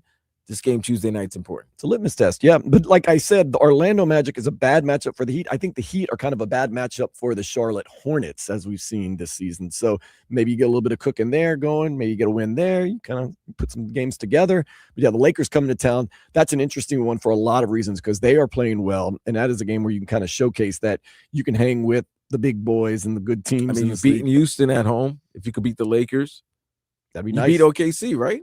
Yeah. You did beat OKC earlier in the season, one of the games. And then you beat the Nuggets. You did beat the Nuggets in Denver. So you've been able to hang. Didn't you beat the Nuggets here? Oh, you beat them here. Yeah, that's right. You beat the Nuggets here. Yeah, you beat the Nuggets here. Okay, yeah, you beat them here. So if you beat the Nuggets, you beat Houston, you beat the Lakers, and they did beat OKC, if I'm not Yes, mistaken. they won one game against OKC. Okay, so then you would beat the top 3 teams in the West. No. And then you got San Antonio coming up next week. Yes, you do. Following next Monday, not this up. I just have a feeling with the way the NBA is, it's going to come down deep in the season. Those third and fourth last games against the Raptors in Toronto, and April 17th, April 9th. You do get those 2 games, and that's not the schedules aren't doing you any favors. You 2 games got in Cleveland, 2 games in Toronto. Dan, they got games to showcase themselves. But I'm saying, wouldn't it be the way the NBA does it, that it comes down to those 2 Raptors games in Toronto, April 7th, April 9th? Well, you're battling them right now for the final playoff spot. Good news. The final 2 games of the year after those 2 Raptors games, the Wizards in DC. We know how that goes usually. Oh, they're going to get revenge. No. They get revenge. Yeah, they're like April, man. No, they get revenge. They're like March more than March. They come in like a lion, they leave like a lamb. They're not gonna have. They're gonna gun for revenge. Man. Yeah, because they know the whole world's gonna watch them and be like, "Oh, this band gonna cook on you again." Right, it might be their last game of the season. You don't want the guy that dropped 83 on you, and then the squad come in and they just blow you out. That's crazy. You end the year with the Atlanta Hawks on Big Lynn's birthday, April 12th, and the Atlanta Hawks. Where's that a game at? That is in the ATL. Okay, that could be an important game. That can also be a game battling for it's in Miami. I'm sorry, I don't know why I said ATL. It's in Miami, but that's a game that could be playoff seeding. Yeah, because they're right next to each other in the standings right now. How many games back is Atlanta? We are ahead of Atlanta by 1.5 games, with plenty to play. And they've won. Guess how many games? 9 in a row. 9 in a row. They started figuring some things out lately too. Whew, man, these are some big games down the stretch, which is exactly what the NBA wants. Oh, they want this. Of course. That's what we want. Honestly, that's what we want. They want to have games at the end of the final day of the season, final day of the regular season, to have games that matter for seedings and playing. A lot of room to move. Yesterday was a chance to move. We moved in the wrong direction. You get this Hornets game. The Lakers, all the West teams are cool, but those 2 Cavaliers games back-to-back in Cleveland, you got the 76ers still on the schedule, and then you got those 2 Raptors games, and then you end with the Hawks. Those are all games that you can make some serious moves if you can win out on those. And when I say win out, have a winning record in those games. Damn, 14 left. And you got 2 against Toronto, 2 against Cleveland, Atlanta. You got 2 against the Wizards. No, who cares about the Wizards? Clearly, you got the Pacers in there. Can't slip up any of these Pacers. No, the Wizards Pacers games you got to win. Those are the ones that got to win those games. You got to win. Gift horse in the mouth. You go ahead and take care of that business. To. If you want to get out of the play-in, you have to win those. You've lost these games in the season so far, but that was before this turnaround, right? But that you don't want these. The fan base was behind you. Man, that was a little, like I said, a little slip yesterday. But if you can beat Charlotte on Tuesday and then win a game Dang. split between Houston and the Lakers. I'm looking at this. This is a true test of your mettle, what we're going through right now. It started yesterday. I told you this yesterday. Magic, Hornets, Lakers, Rockets, Spurs, back-to-back against Cleveland. Those 7. If you come out of this strong, then Remember, you're a we good said, team. hold on, we said if you're 4-3 or 5-2 out of this, you're great. I'm good. I said 3-4, you were like, I'm not feeling great. But 3-4 might be okay in this. I'd rather be one game below 500 because this could be 2-5 or 1-6. That happens, then you are not fraudulent. You are a playing team. You are a playing team. You are who they say you are. Yeah. Woo. You hoping to split. You're hoping to split between the Lakers and Houston, and you're hoping to split the Cleveland. And you got to try to see if you can win the Spurs game at home. And we'll worry about Toronto towards the end of the season when we get to Toronto. It's going to be a hell of a toboggan ride. Buckle up. Should be fun. Up next, we're going to do some nay or day, whether we thumbs up it or thumbs down it. This is Sports Day on 104.3 FM, WQAM.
talked about how yesterday Tua Tagovailoa, a polarizing figure, not just here in Miami, but pretty much since he was at Alabama. Right now, we're not going to do any nay or day on Tua Tagovailoa. We're going to do some nay or day, whether we like something or don't like something, with some of the things that have happened in and around the sports world recently. We'll talk about another quarterback that's also kind of polarizing. Daniel Jones, Mad Dog, Russo. He's a nay or day type of guy. You either love him, you hate him. Sometimes you agree with him. Sometimes you really disagree with him. He recently had something to say about the Indianapolis Colts giving an injured Daniel Jones a contract. Did you see the Colts want to give Daniel Jones 2 years, $88 million with $12 million in incentives for Daniel Jones? He fleeced the Giants, number one, and the Giants are allowed themselves to be fleeced. And now he's going to make $50 million a year as a starting quarterback for the Indianapolis Colts. This is a guy who, A, is always hurt, number one, whether there's serious injuries or not, he never plays. And number two, he hasn't earned this. This is ridiculous. Most of your quarterbacks who make the huge money, Mahomes, Allen, Stafford, at least they're great. Lamar, at least they're great. Burrow, at least they're great quarterbacks. I mean, $50 million for Daniel Jones. Please. Tell me that's crazy. All right. That was crazy right there. Daniel Jones getting paid despite the injury. He did have a good year last year and was leading Indianapolis in the right direction.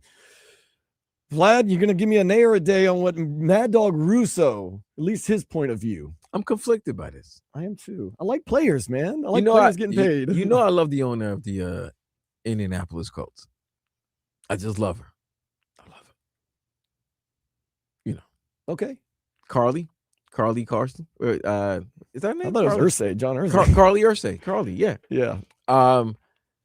Hey, listen, Timu Kurt Warner fleeced another team. I'm not upset by that. Good for him. They didn't have to give it.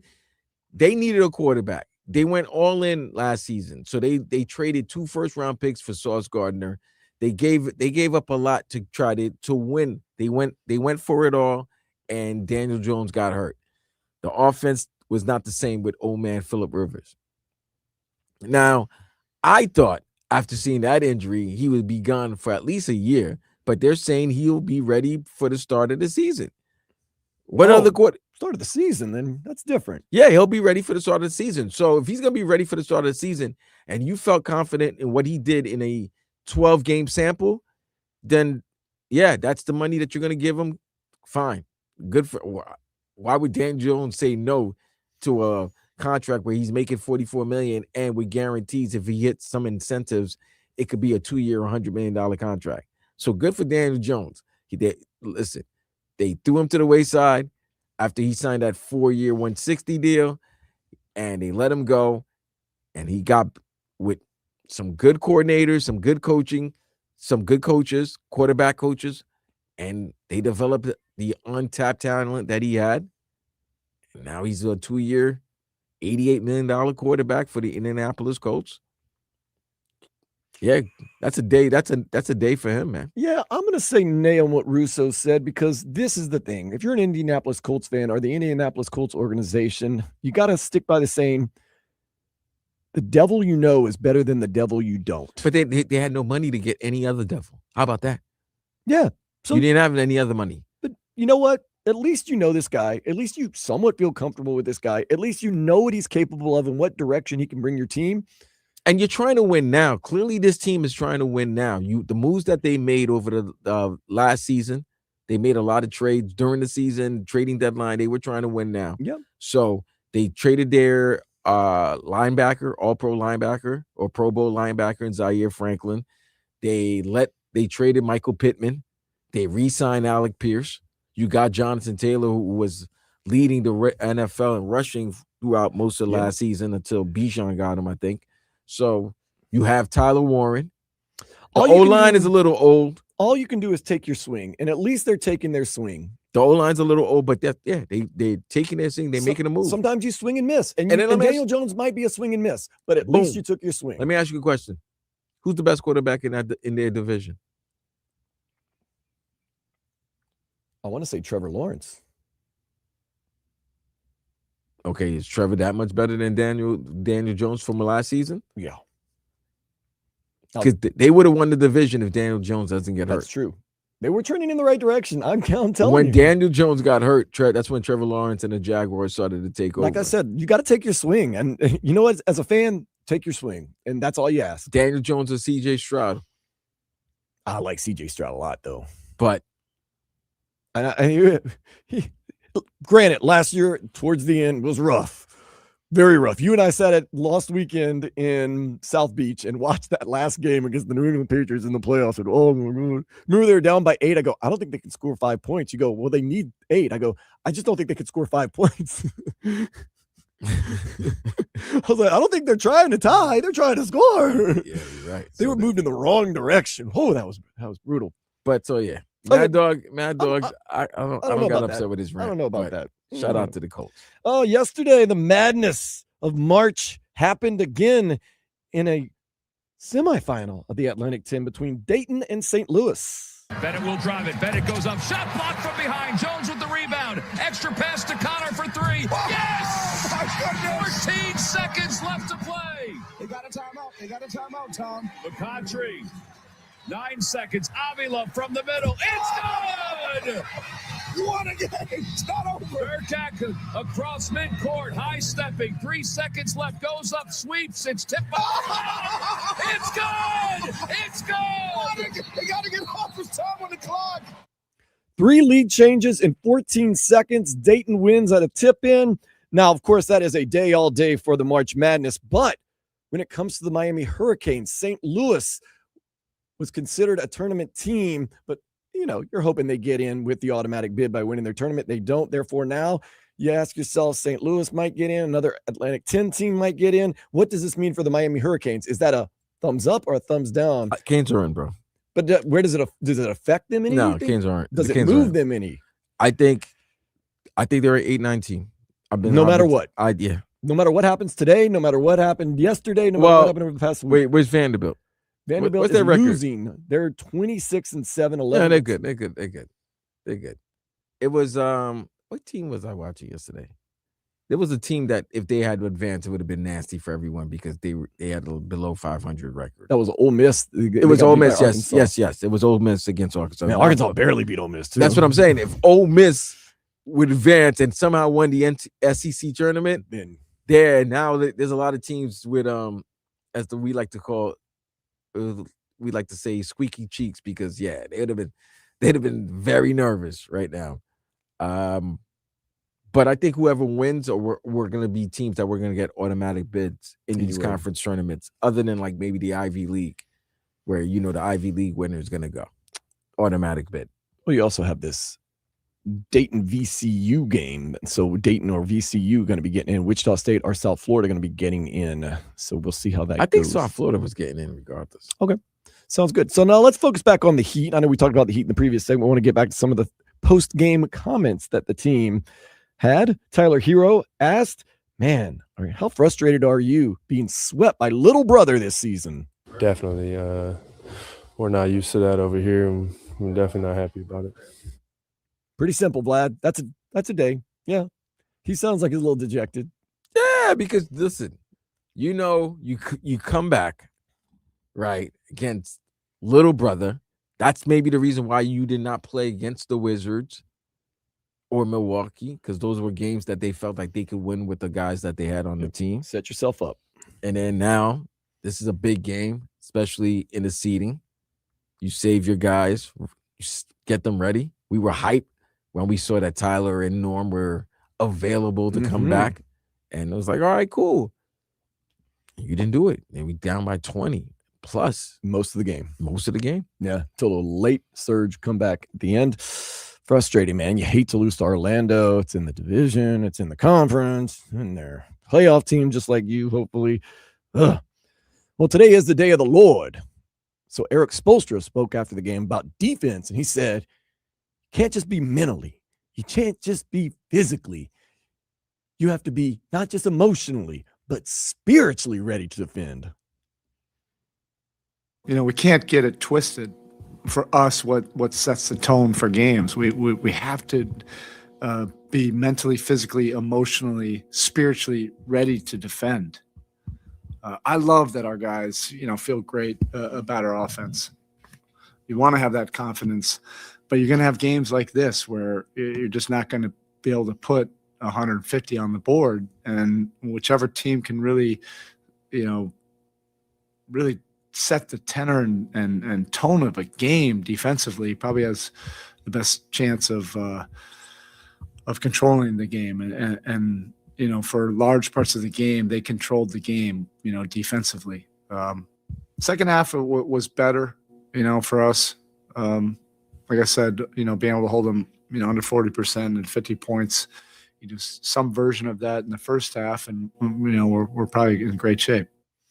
I'm praying for some defense because they did not set the tone early. Orlando scoring 41 in the first quarter. That is not a tone setter. Need to play some defense. Not only that, they were getting points in the paint. Easy ones. Easy, because they didn't shoot the ball from three-point line. Both teams weren't shooting the ball from three-point line very well.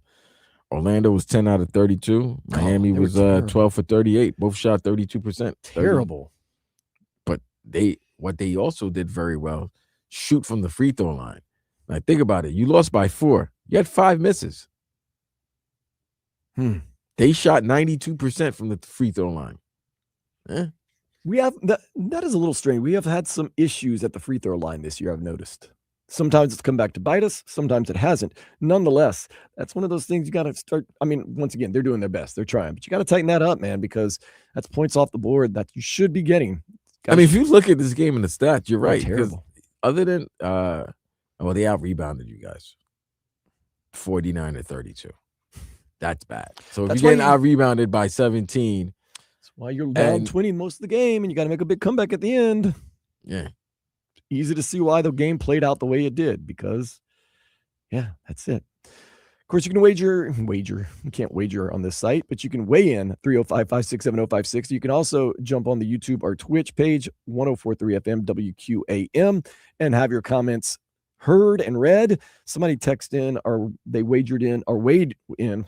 They said, Tyler Hero plays, we lose. Tough game last night. Somebody said, back to reality, Heat.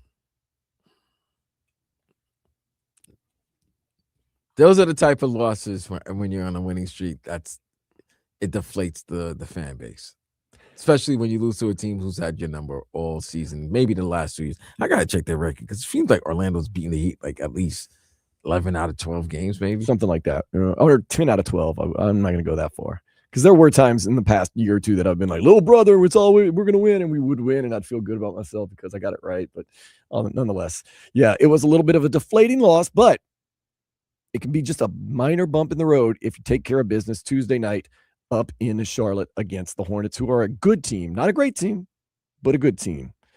They're trying to build on something. They're probably looking for a little bit of revenge. We ended their 8-game winning streak about a week ago, so we shall see how it will hold out. But we are also very eager to see how this team plays out with hopefully Tyler Hero and Norman Powell in the lineup together, and also hopefully getting Andrew Wiggins back. I think he is kind of the centerpiece of how this team's going to find success as this season goes on. So as Wiggins goes, looks like this Heat team may be going. Find out. Get a couple days off, and then back at it on Tuesday right here on 104.3 FM WQAM. We'll have the pregame with Alejandro Solana, Tommy Tig. We'll have Jason Jackson on the call. Post-game, Alejandro Solana and Tommy Tig. Up next, going to get you caught up, posted up on everything happening basketball, baseball, sports-wise. This is Sports Day on 104.3 FM WQAM.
Oh, it's Calle Ocho.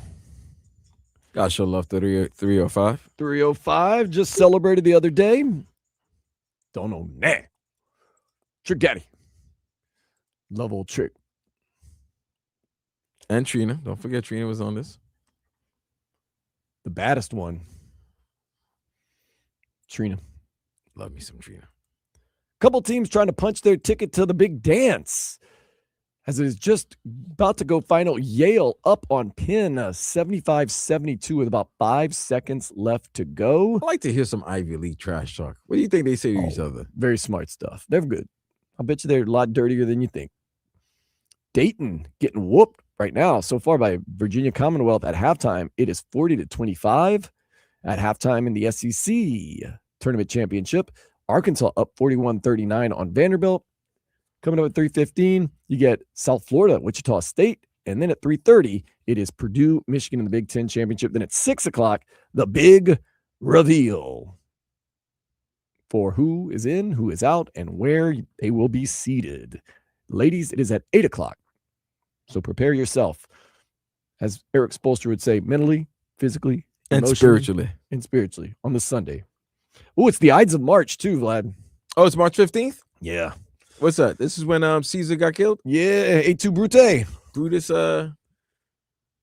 just set up his mans, huh? Yeah. That's why I've been not going in the studio with you, man. I'm just scared. It's the Ides of March. Yo, bro. Et tu, Vlad. No, ain't no A2 Vlad. Here, man.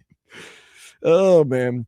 So, yeah, these days have got me. So, remember last week, they said that one of these, astrologers and stuff, they said that this past Friday the 13th was going to be a chaotic day. Damn, you know what? It's been crazy. Friday the 13th. It was a chaotic day. Friday was Friday the 13th. Yesterday was Pie Day. Yeah, I had no pizza. I had no pizza neither. Or no pie. Neither nor. Did you eat pie? Some pie yesterday? Are you wolfing down cherry pies behind my back? You are so Mike Cousin. I caught myself, man. I was about to tell you something. I had some pie. Nope. I had some nice. That was not what I was asking. I know. So, okay. By the way, we top 5 pies. Name them. Lemon meringue. That's number 5. Okay. Cherry. Nothing. Pumpkin. Oh, sweet potato, pumpkin. I'll combine them. Pumpkin and sweet potato were 2 and 3. Apple? I don't like apple pie that much. That's the number 1 pie. That's not my favorite, though. I know it's the number 1 pie. It's American is apple pie. And I'm not a big ice cream guy, as you can tell. Look how skinny I am. But so it's 2 things that I'll eat it. Don't get me wrong. It's like pizza. Let's just put it that way. It's always good. Pumpkin pie. I love it. Apple. Okay. Lemon. I love me some lemon meringue pie. My grandma, she used to make the best lemon meringue pie. Yeah. Those are it. Those are the top pies. Okay. Oh, I know. That was Pennsylvania game. Yale Penn is tied. He No. almost hit the buzzer beater. No, is it? No, I think It said 75-75. Oh, was it 75? I thought Something it was was wrong. 75-72. No, something was I'm wrong. sorry. No, it's 75-75. Oh, okay. They're going regulation. overtime. Yeah. All right, cool. Oh, Some extra Ivy League basketball. yeah, key lime pie is on there, buddy. Oh, key lime Dr. pie. T. Yeah, key lime, Dr. T. Oh, That's on there. That's the on fifth. there. That's on there. Key That's a lime. staple, man. Yeah, but so remember we said there was astrologers that beware not the Ides of March, But what? but the 13th, Friday the 13th. It's going to be a hectic day. And then what happened? And let me tell you, man, I got up early. I got Mhm. stuck in the rain, walking around, looking at places and doing some things. And I said, okay, it's been a little bit hectic. I ran here to work, got some work done, ran to the gym, ran back, got more work done. And then I got a call from Duffy's Implantation. The general manager, Sean, is like, our whole system is down. So I don't even know what we're going to do tonight. I said, okay. Then he calls me later and says, we don't even have Wi-Fi. I said, oh. He's like, it's going to be hard to play music. I was like, like a true Cajun Creole person, I'm always ready for anything. So I was like, I got a music catalog. Just, probably can't play that many requests. No problem. So I show up. It was hectic because they couldn't take credit cards. They could only take cash, and they could write your credit card down. But I championed through and played. But it was a hectic day. And now it's the Ides of March, and it's raining like crazy here in South Florida. Oh, USA plays tonight. I don't like the USA-Dominican matchup on Ides of March. But we're going to have to power through this one, Vlad. Why? Because it's the Ides of March. I'm superstitious. I don't like the number 6. What are some other superstitions? I don't walk on cracks. I don't want to break Big Lynn's back. What are some other superstitions that I have? Friday the 13th scares me. The Ides of March scare me. Birthdays scare me. Why the birthday scare me? I always have bad luck on my birthday. Now 305 day scares me a little bit, although I love 305 day and I love Calle. Yeah, get a grip of yourself, man. Got to be superstitious about some things. And what's some other superstitions? 305, 567, 560 that you can think of? I'm trying to think. No, I mean, look, I am superstitious. That's you, but I'm not gonna reveal all my superstitions. It feels like we need to be open in an open forum. No. Walk ourselves through. And like it's raining today. I planned on walking over to Giuseppe and Nathan's and hanging out tonight. Now I might just have to stay home because then you don't want to stay home on the Ides of March because something bad could happen. What? Somebody's gonna stab you? It could be. I feel like I got stabbed in the stomach. Maybe someone will actually stab me. I'm serious, man. I sleep with one eye open every night. Like CBS? I sleep with one eye open. Like CBS. Is that it? Yeah, I sleep with one eye open like CBS. See me stressed, right? Mm-hmm. Can I live?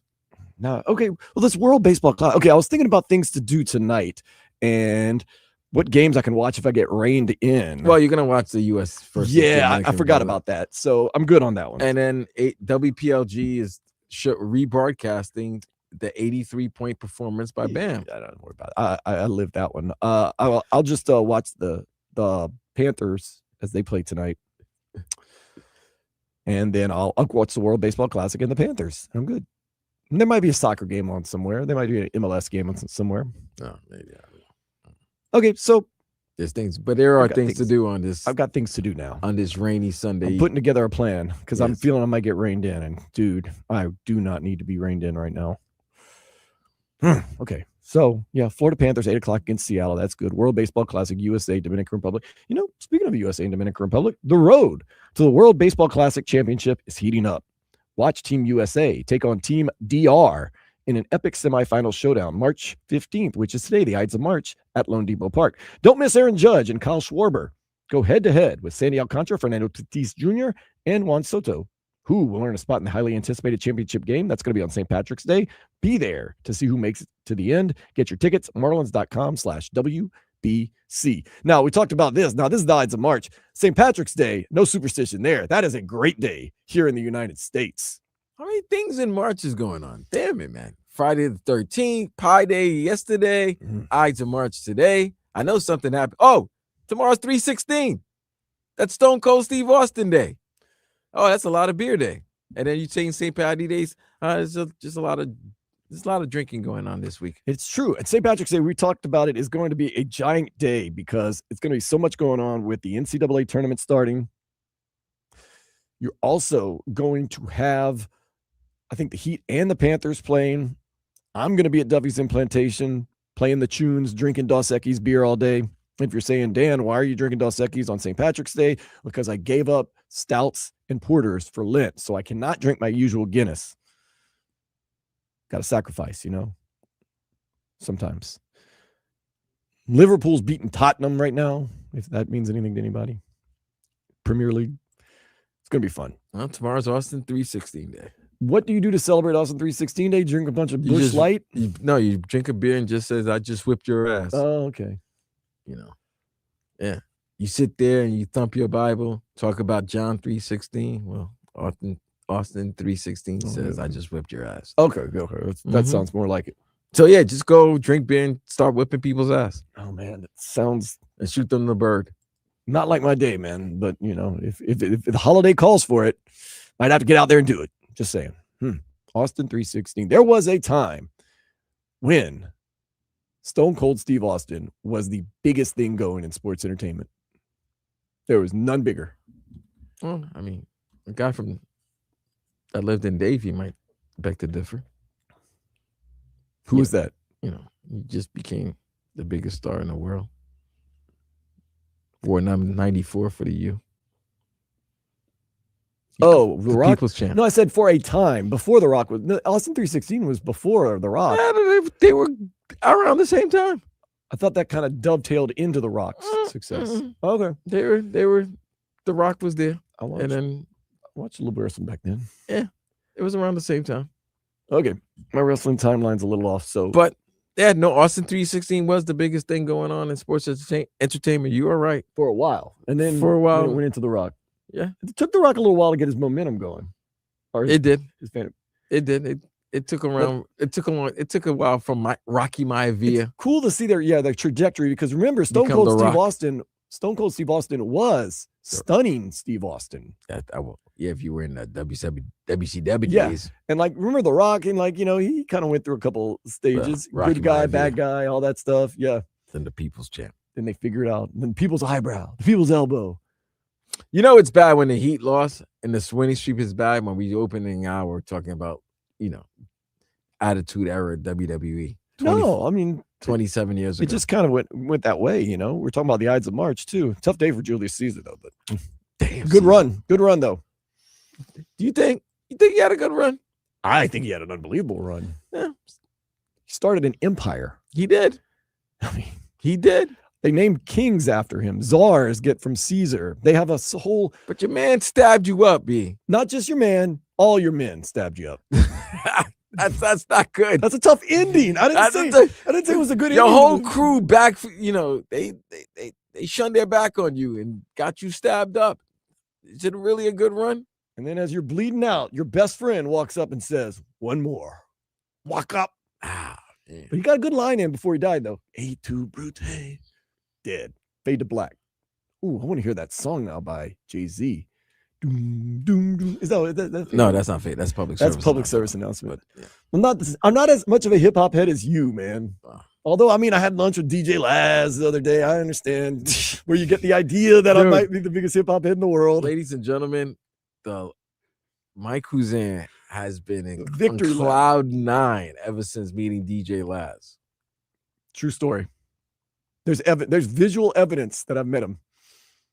Go to @DanDayRadio. Please comment. I love you for being as supportive as you have been. Don't love the Heat's outcome of the game last night, though. I still love the Heat. They lost to the Magic 121-117. They get the Hornets kind of bounce back in Charlotte Tuesday at 7. How has Charlotte done since the Miami Heat ended their winning streak? Well, I'll tell you.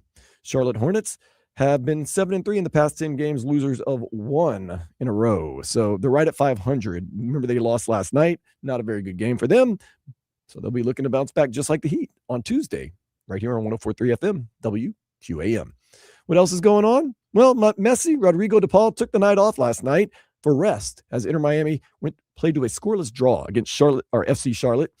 The team faces Nashville SC. Wednesday, 7 o'clock, second leg of the round of 16 of the CONCACAF Champions Cup. That is going to be the final game played at whatever you want to call it. Lockhart Stadium, Drive Pink Stadium, Chase Stadium, now Inter Miami Stadium. That's the final game that'll be played there as far as Inter Miami is concerned. You mean the Palace at Commercial? Yes. The last time I was there, I don't want to go back. The last time I was there, speaking of Cloud 9, I was there for the MLS Championship game, and Inter Miami defeated the Vancouver Whitecaps, and it was glorious. It was also glorious because they accidentally let me in the VIP area. Don't know why, but they did. Well, I learned from you, so I'm going to be there early. For the game? Yeah, because remember, they were waiting for you. Oh, yeah. Your credential last time. Do you have media parking? I would hope so. It changes. I need to check. It's a game changer. I need to check that. Thanks. But they do wait for you. I got there. They closed 10 minutes after kickoff. I got there 8 minutes after kickoff, and they literally were standing there with my credential, like, "Mr. Day, we've been waiting on you." I said, "Whew, thank goodness." Don't want to, as in life, Vlad, you don't want to stand people up, because when you stand people up, they don't take kindly to it. Just think about if you got stood up. Have you ever been stood up? I don't want to. I've been stood up. I'll tell you that. It does not feel good. Yeah, I've been stood up. I felt so bad. Not to tell you too much of my personal stories, but one time, and this beautiful lady, she was fantastic. Great person, beautiful. I liked her a lot. It just so happened things kept coming up, and I had to cancel at the last minute 3 times. So on the 4th time, she stood you up? No. Well, 3 times, like somebody called in sick on a Saturday here at the radio station at the last minute. Oh my goodness, how'd you get sick on a Saturday? It was always something. So 3 times I canceled at the last minute. I know who. So the 4th, I was furious. And that was the third time. Oh, so the fourth time I said, I promise, come hell or high water, I will be at Bob's Your Uncle in my neighborhood. No reason not to be there. I will be there waiting. Please, like, trust me on this one. And she gave me the answer that I didn't want to hear. No problem.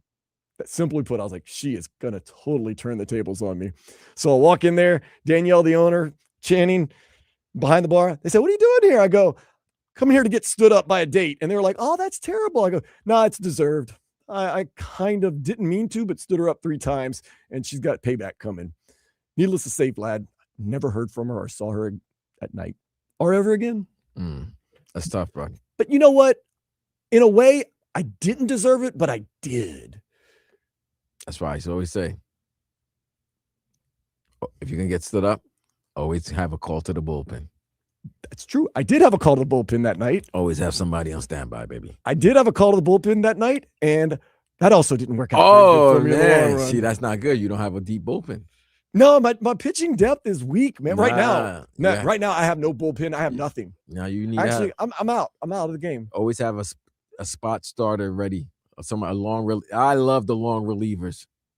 Those are the ones. Got to eat innings. You got to eat innings. Those are the ones that can eat innings, and you always got to give them a call. They're there for your spot start. Yeah, always. Listen, when your aces Do you have up, a bullpen day though? Can you have a bullpen day? there are always bullpen days. Always. Interesting. But you always got to have a deep rotation, bro. You got to have a good bullpen. Keep that in mind. You always have to, there's always a lefty. You might have to have a lefty come in for a couple of batters. Yeah. I'm in the off season right now. I actually went to Bob's Your Uncle and was talking to a nice lady the other night, and I was like, just not right now. Not right now. No, man. Always have a bullpen. Always have a long reliever, bro. Always. Got to have one. We talked about Jeff Hafley and John Eric Sullivan having a game plan. And it seemed like it's refreshing that the Dolphins now kind of seem to have an identity and a game plan. And now I'm starting to realize how important that is to life. Got to have a game plan. Got to have an identity.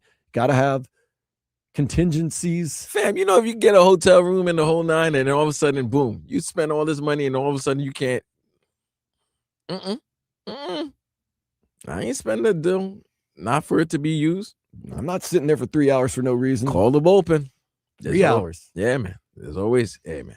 Okay. There's always there. Okay.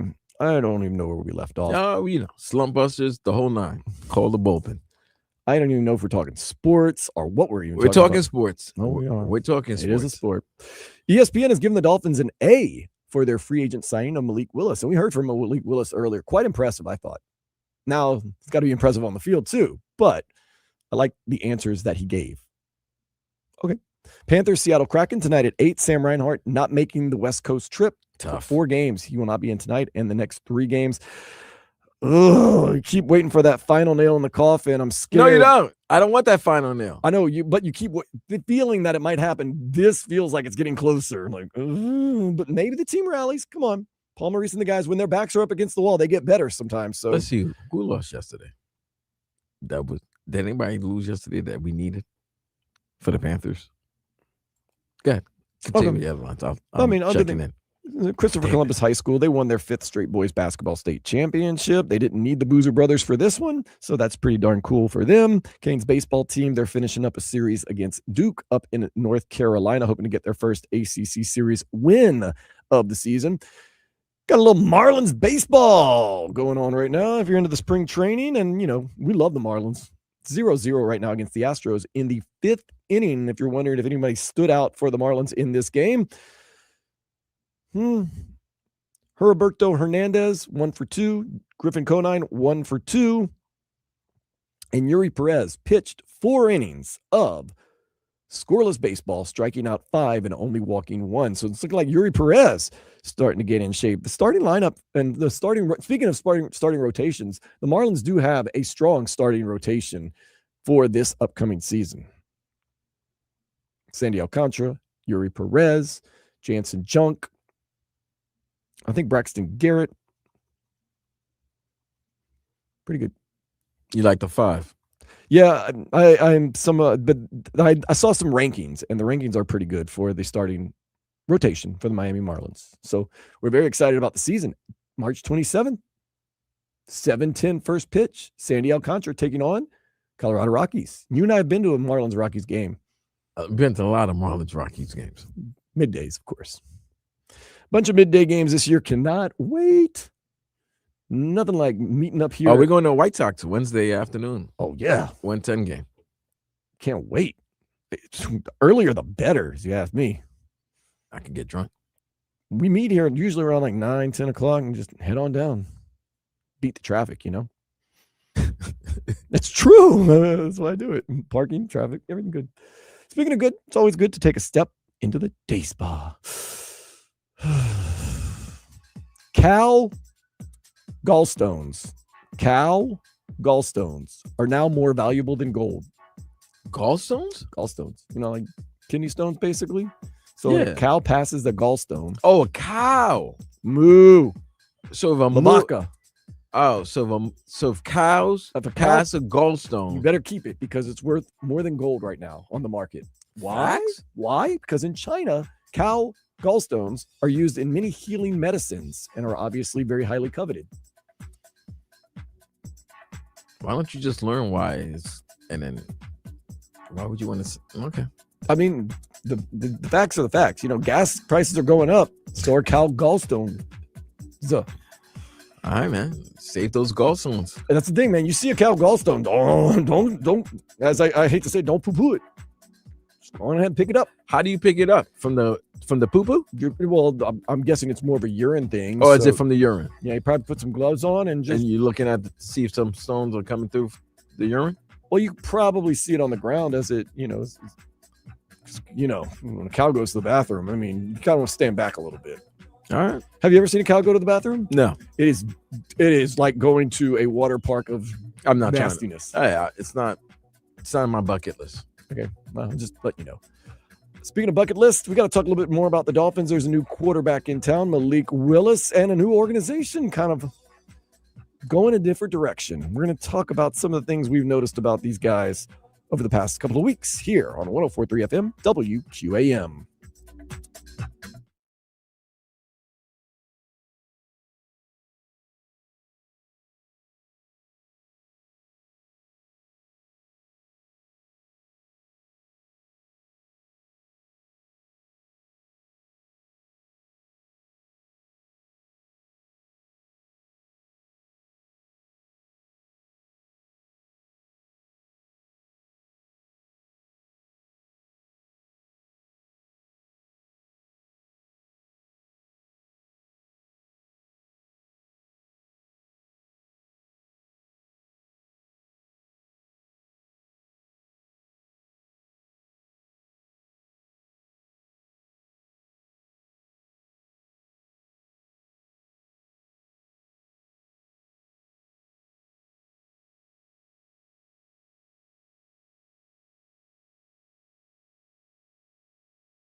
Earlier, we heard from new Dolphins quarterback Malik Willis. Vlad was at the press conference and he said, man, these beat writers, they seem energized and refreshed with the new regime. I wasn't at the press conference. I was just cutting up the press conference. Okay, well, listening. Some of the questions and some of the vigor that these guys and gals had was renewed, as you might want to say. And they've been writing some and posting some pretty crazy good stuff. So let's go through some of the stuff that we're going to run through and kind of figure out what's going on with this Dolphins team. Barry Jackson of the Miami Herald wrote 12 things now clear about the Dolphins strategy under John Eric Sullivan. What to know. So here are 12 things that we're learning about the new regime. Sullivan sees value in adding 20-something players who were good starters at one point, but haven't achieved as much since, like Tutu Atwell, Jalen Tolbert. He's willing to take some risks on those guys, feeling though they can bring them back. Okay. What also? Sullivan likes taking chances on former second-round draft picks, hoping there's more that can be extracted. We talked about this yesterday. David Ajabo. Atwell again. Terrence Marshall Jr. Safety Lonnie Johnson.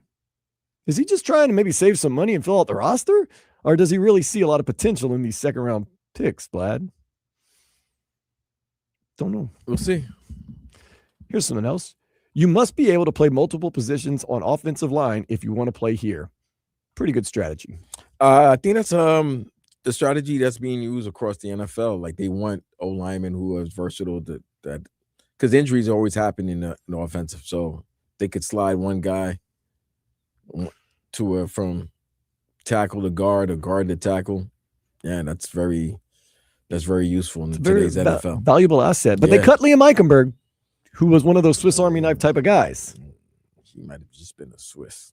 There you go. I don't know if he was an Army. Swiss cheese offensive line. If you're over 30, you need to apply for a job here. At least not yet. Nah, you got to be young.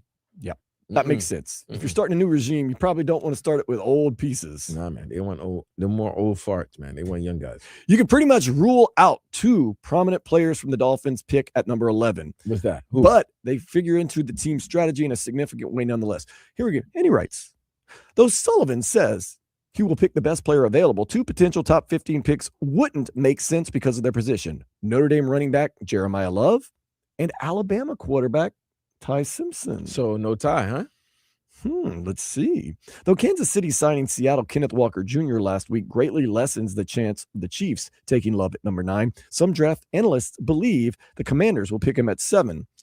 Dude, Love is a guy that might be taken by the Giants. True. At 5. I mean, I know they like Scatterboo, but he's the best. But he's the best player in a lot of draft people's eyes.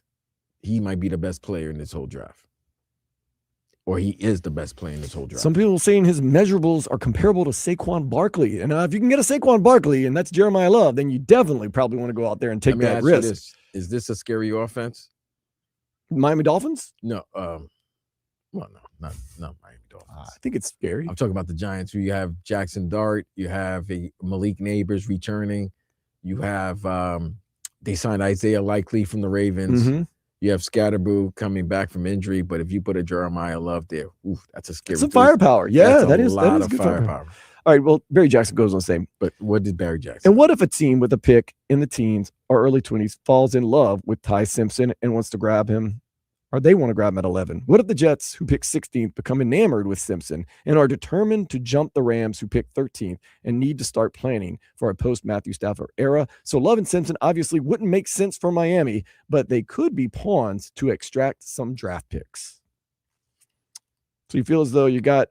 See, here's the thing, though. There's something that's going to happen at 11 that I think it's going to be very interesting, because I know down here is going to want this. I think Ruben Bain might be available for the Dolphins. I think he might be too.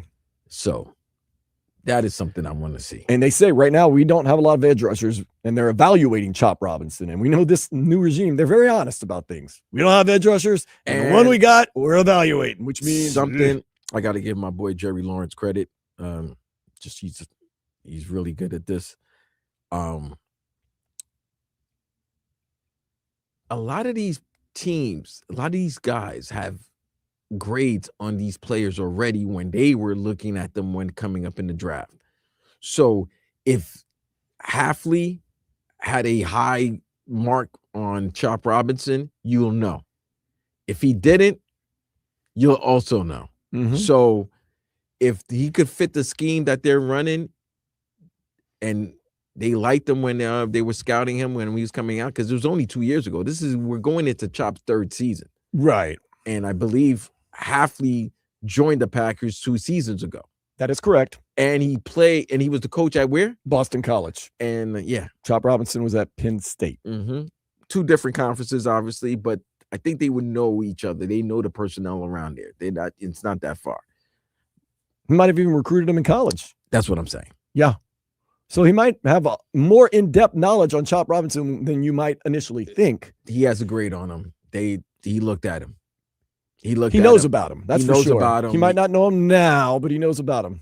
Looked at his film. So we'll see. And the familiarity. And looking at the film at guys coming out as well. So we'll see. Chop's days are maybe numbered here.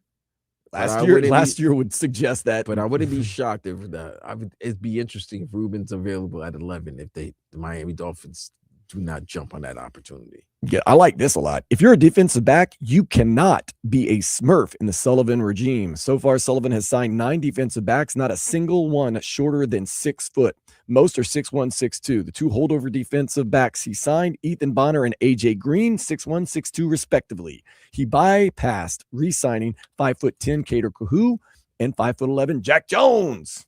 And what's Mansour Delaney? What's his He's got to be he's built huge, man. LSU guy. Because I don't know if he's going to fall to number 11. He's 6 foot. 6 foot? 6 foot, 190. Ooh, barely. He might barely be tall enough to ride. He's really good. Might barely be tall enough to ride. But he's good. Sullivan was serious when he said he wants competition. Okay, well, we'll see about that. Malik Willis, if they draft Ty Simpson, which it's looking like they may or may not. Dolphins need help everywhere. Okay, there you go. But safety absolutely must be addressed in the first 2 days of the draft, and corner and edge very likely need to be as well. Yeah, well, you got a defensive-minded coach. So if there's anybody that's going to build this defense back up, it is your head coach who you are entrusting to be the leader of this team. Dolphins are okay with selectively using void years, but with knowledge that they aren't going to spend a ton on many players in free agency in the years ahead. Dolphins don't want to leave some positions without veteran bodies for a couple of months, though the option was available. So the Dolphins, of course, try to sign some of their own, but draw the line if you believe you can't find comparable players and to field a representative product while you build the roster. Of course, that is what they're tasked with doing because there's not a lot of money, man. We got some issues here when it comes to money. Competition in the quarterback room going to be interesting, though. It's going to be interesting how they introduce that competition because we know Malik Willis and Quinn Ewers will be there. How are they going to introduce a third person? Is it going to be a free agent or is it going to be through the draft? I would prefer through the draft, to be honest with you. It's cheaper and it sticks more to their philosophy than to go out there and do like Zach Wilson, where you paid a guy $6 million to hold his helmet on the sideline all year. Omar Kelly says Malik Willis needs to become everything Tua Tagovailoa wasn't. Ooh. Come on, Omar. Omar, come on. We're not done yet. Wait, Omar was a Tua, wasn't he? He loved him. He was a Tua apologist, right? He loved him for a long time. And then now he's trying to say Malik Willis needs to be everything Tua. Omar, come on, man. You better than that. Here, our guy Chris Perkins. Here's another good headline. Another salacious headline. Oh, salacious? Now we took. Come on, CP. Get ready for this one. This is the one that really caught my eye. The Tua era was the most disappointing stretch in Dolphins history. Now, come on. Really? Is it recent memory? Is this some recent memory bias? The Tua era, the most disappointing and confounding stretch in Miami Dolphins history, closed with a predictable whimper. Good writing, though, by the way. With the team's these guys are good. Unannounced Monday morning that quarterback Tua Tagovailoa, Miami's number 5 pick of the 2020 draft, will be released after the start of the new league when it came by on the 11th. Tua's 6-year legacy with the Dolphins will be recalled as injury-filled and unfulfilling. The Tua era featured the most talented Dolphins team in 2 decades. It had tons of first-round picks, 3 likely future Hall of Famers in Tyreek Hill, Jalen Ramsey, and Calais Campbell, and a lot of highly paid free agents. Yeah, but those are free didn't agents. even result in a single playoff victory. But those weren't drafted guys. Those were moves. We traded for Jalen. Well, you got traded for Jalen. You got traded for Tyreek. What? And you signed Calais. I don't know, that 1 in 50 or 1 in 15 year was pretty disappointing. Yeah, I went 1 in 15. Oh yeah. Oh, and 2 was in. No, that was old Channing Crowder days. Oh, I'm talking. Yeah. Oh, but he's talking about the 6 years with Tua. He said the most disappointing time in Dolphins history. That's tough. Yeah, that 1 in 15 was pretty bad, bro. You're right. I guess where you're going there. Yeah. That's maybe it was the most painful. Maybe not the most disappointing. But here's the thing, right? You weren't expecting anything. But here's the thing. It's painful because you knew what you knew what it was. They didn't want to give him the big contract, but the market was the market. Ugh. And your man co-signed him. Ugh. Nike Fit co-signed him. So that was it. It was more. Nah, it's over, man. It's a new regime. Go ahead, continue. Just other than that, and I'm not going to go through the list, but since Dan Marino, the Dolphins have started more than 24 quarterbacks. I've always said Jay Fiedler was the best of all since Marino. Damian Horde? Hell no. He's more. Let's throw some other names out there. Ray Lucas. Goodness gracious. I love me some Ray Lucas. Don't crap on Ray Lucas. But Brian Greasy? Nah, BG. Nah. AJ Feely? Touch me Feely, no. Sage Rosenfelds? Nah, he wasn't Sage. Gus Farad? He bust Farad. I don't even want to talk about Dante Culpepper. Joey Harrington? Did Joey Harrington have a cup of coffee with the Dolphins? Yeah, Joey Harrington was pretty bad. Cleo Lemon? This is not a murderer's row, I'll tell you that. Yeah, it was a lemon car. Trent Green? John Beck? John Heck. Chad Pennington, Chad Pennington was good. Chad Pennington was probably, yes. Chad Henne was okay. Chad Penny. Tyler Thigpen. Matt Moore. 2 different stretches. Tyler Thigpen? Mm-hmm. 2010. Spent 7 years in the NFL. Who's the one that got destroyed by Ike Taylor? Let's finish the list. No. Matt Moore. He gave him 2 stints. Ryan Tannehill. I know everybody's excited about that one. Jay Cutler? Oh, that was. Whew. Nah, Jay Cutler was nasty work because he was supposed to be a color commentator for Fox, and then out of nowhere, who was the coach? Who's the coach that needed Jay Cutler? 2017. No, yeah, but who was the coach of the Dolphins at the time? Was that Adam Gase? Adam Gase. Yeah, Gase. That was Gase and Cutler. Yeah, that was his boy. Because Tannehill got sustained season-ending knee. I get it. Pat White. Thank you, Cap for life. Yeah, Pat White was. Pat White never started a game though. Pat White. That's not true. He didn't start. He never started a game. What do you mean he started? He just came in for that one play and got destroyed? Yes. Ike Taylor. He came into games. His carcass is still on the field. But he did not start a game. I see his carcass. There's a truck outline every time on his field. What about Brock Osweiler? 6'7", 6'7", 6'7". Take away that BR out. Ryan Fitzpatrick. Oh, man. That's Josh magic. Rosen. Oh, don't even get into a Tagovailoa, of course. Oh, no, there's some other ones. Jacoby Brissett started some games. Teddy Bridgewater. I like me some Jacoby. Jacoby's still rocking, maybe. Skylar Thompson and Tyler Huntley. Now, Quinn Ewers has also started a game. Nasty work. And some of that, listen. No, Pat White never started a game for the Dolphins. He just came in for that one play. He just came in to get his head evaporated. Not his fault. Maybe a little bit his fault. Bro, Ike Taylor destroyed that man. I was like, oh my God. Get rid of the ball. Remember old Madden? Yeah. Nintendo Madden. No, was it Nintendo Madden? Well, old Madden, not Super Nintendo Madden. When the ambulance would come in on the field. that was Pat White. The ambulance came on the field. Go watch that. Pick replay. him up and then I'm gonna try to watch that replay right now. Oh, it was. I'm just gonna put in Pat White nasty hit into YouTube. Just put Pat White, Ike Taylor. No, I'm just putting nasty hit and see if it pops up. It's like it's like Boys to Men. The Boys in the Hood. That's it. It pops up first thing. Pat White injured on helmet-to-helmet hit by Ike Taylor. Steelers versus Dolphins. You want to see? Here we go. You want to see an unalive body? This is live action right now that I'm watching. Not live, but I'm watching. Oh yeah, he got hit pretty hard. Yeah, You want to see an unalive body? Just see Pat White versus Ike Taylor. Not pretty for anybody. Speaking of not pretty, we got some pretty stuff, though, that we're going to get to. Maybe a little something or nothing next here on 104.3 FM WQAM.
Tell you this SEC championship game, it is like a heavyweight boxing match. Right when I think one team is about to get knocked out, somebody nearly got knocked out, and then they nearly somebody literally almost got knocked out. That was a hard foul, but hey, look, that's what playoff. Oh, he got bowed. So Vanderbilt and Arkansas are going back and forth in this game. Teams will take a 2-3 point lead. Then the next team will come back and 2-3 point lead. So you know who's going back and forth? This Minnesota OKC Thunder game. I know, man. Timberwolves are sneaky.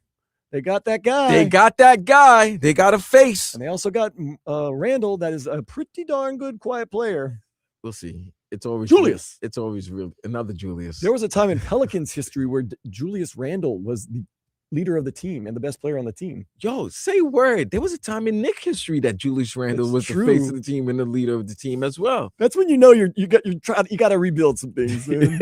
He's a great player. He's a good player, but he should not be. I don't know if he's the number one guy. End all be all. Yeah, he this can't was be a a number one period, guy. I don't even know if he's your number two guy. I don't know if he's your Robin. Well, this was a period when Anthony Davis had left the team and Drew Holiday was hurt.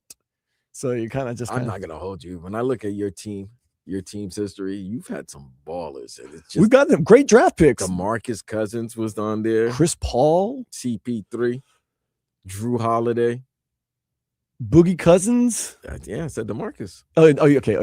Well, I mean, just look at some of the other people. They had big center guy that was played in Bulls out of Dominguez High School. Tyson Chandler. I mean, goodness gracious.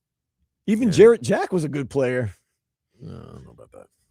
Jose Alvarado, congratulations. Brooklyn you got that in the gift. house, You got that gift, man. Christ the King. We Shout out to Christ the King High hooked School. you up. We hooked you up with Jose Alvarado. Naz all day though. To my Kingsman. Brooklyn in the house. But yeah, no. You guys had some players and it just hasn't worked out. Just hasn't worked out. No, well, next year. No, you don't. You don't even have a draft pick. Yeah, but we got Dairy Queen. We've got Jeremiah Fears. We got Zion Williamson. Where's your draft pick going to? It is going to the Atlanta Hawks. Oh, my God. Because we wanted Derek Queen. See how that works out. Okay, let's get to something or nothing as we kind of figure this thing out as we go. Yeah, let me know. 2026 edition of the Finalissima between Spain and Argentina has been canceled. Yes. Because it is in Qatar and the current situation just doesn't seem like it's time to play a soccer game there. Yeah, I would have loved to see Yamal versus Messi. I know. Yeah. Man, that's disappointing. Remember when Messi was supposed to play Cristiano Ronaldo and that got canceled too? Why? I can't remember. Probably for the same reason. Unrest, as they like to say. Unrest in the Middle East. Peace in the Middle East. Let's all move on to positive things. Michaela Schifrin, we love her.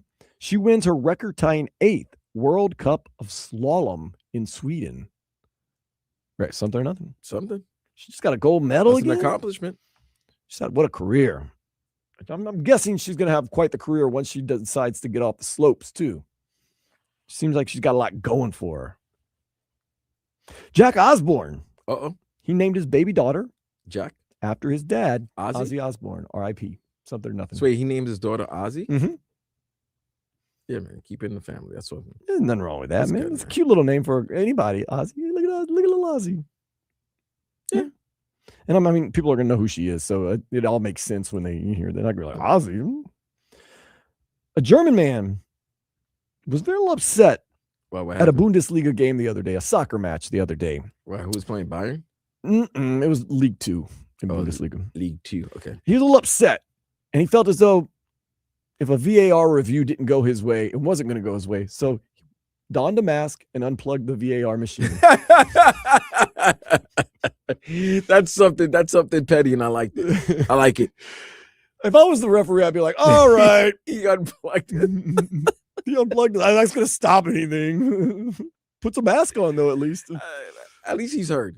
Yeah. At least he was heard. Didn't want to risk it. In a nice, diplomatic way.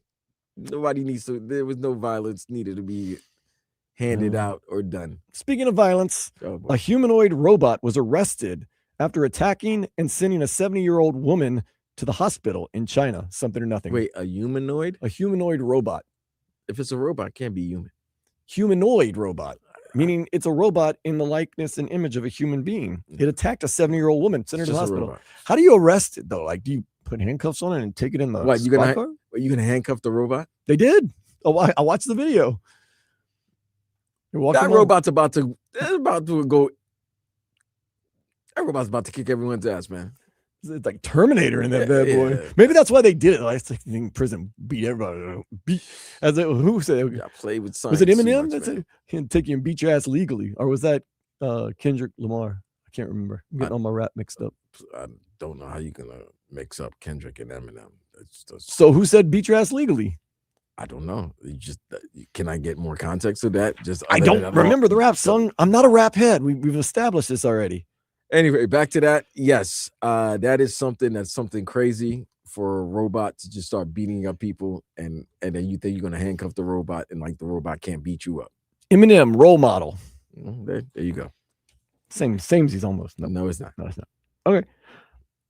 Okay, yeah, but man, right, yeah, I don't know what you do with that robot, man. I don't know. Robot, you're gonna really handcuff the robot. They did. They handcuffed it. They took it in the squad car. So what's gonna be what's the charge on the robot? Battery and assault. I don't know. I don't know how battery on a robot is funny. I It's don't know funny. It's funny that you're calling back that you're charging a robot. I don't know if battery. you charge it even. I don't know what's going on. Battery robot in charge. And I don't know. Like, do you even bring it to court? Like, it seems kind of pointless. And what happens to what happens? Does it do time? No, I think you do a death sentence. It's malfunction. No, you death sentence it. You death sentence. Wait, you just pull the batteries out. Pull it apart. Yeah, you pull it apart because you can't have that out there because whoever's controlling it is obviously a sicko, or it's a robot that's getting enough AI that it can control what it wants to do, and that's scary. So just avoid humanoid robots in China. So you're going to charge a robot with a battery and assault. A robot that probably is being functioned with batteries. Yes, batteries. Okay. Take out the battery. For battery, you get your batteries taken. Now you've been terminated. Bro, Terminated 2. I'm happy that the group chat is having fun. Twitter, and I'm happy that YouTube and Twitch is having fun with this. I mean, it's a true story. These are all crazy.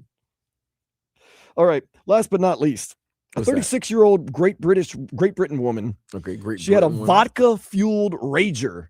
She woke up the next morning. Both of her legs were dead and almost had to have them amputated. Damn, she drank a lot with no water. She got hammered and fell asleep with her legs, like behind, like I guess turned up, Right. And she slept on her legs. Yeah, but you're hammered and For you have that no long. water. There's been no. Listen, folks, you got to drink some water when you're getting drunk. Like you got to get some water. You got to get some agua in you, because if not, you're gonna have that situation where your legs feel like shit hurt. This lady from England, Great Britain. You're an English woman, whatever. British. All right. A Britain woman. A Brit. But yes, This British woman. How can you sleep that How heavily? old was she, though? by the way? 36. Ooh. She had vodka. Nah, if you drinking and not eating, you gotta eat as well. Vodka-fueled rager. That's nasty. Fell asleep on her legs and almost had to have them amputated. That is not fun. That's not. Be careful with those vodka-fueled ragers. Ooh, man, this Arkansas Vanderbilt game is raging. It is Arkansas 72, Vanderbilt 68. Vanderbilt at the line with 5 minutes left. School. I love the old school guys like Calipari and Patino still winning in the tournament. Still got it. And this year, don't give me a Calipari versus Patino second round matchup like they did last year, where Arkansas upset St. John's when we at the Hard Rock for buckets and bets. Oh, he got fouled on that 3-point attempt. Made it too. That's that A-Cup junior guy, man. He's going to be probably the top point guard taken. We got it's 72-70 Arkansas with what, 5 minutes left in the game? We'll come back and finish this game up in another hour of the show left here on 104.3 FM WQAM.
305-567-0560, the number to text in and call. And want to remind you, there's still time to get tickets to USA, Dominican Republic. The road to the World Baseball Classic Championship is heating up. Watch Team USA take on Team DR in an epic semifinal showdown that is tonight, 7 o'clock, Lone Depot Park. Don't miss. 8 o'clock, Lone Depot Park. Don't miss Aaron Judge and Kyle Schwarber go head-to-head with Sandy Alcantara, Fernando Tatis, and Juan Soto, who will earn a spot in the highly anticipated championship game. Be there to see who makes it to the end. Get your tickets, marlins.com/WBC. Very excited about that game. Can't wait, baby. A little nervous about the Ides of March, but it should be an all-star matchup. It should be crazy and fun. Lone Depot Park. And you don't have to worry about the weather, at least inside, because it has got the roof closed over there at Lone Depot Park. Now, getting into Lone Depot Park, that could be hairy. It's gonna be crazy.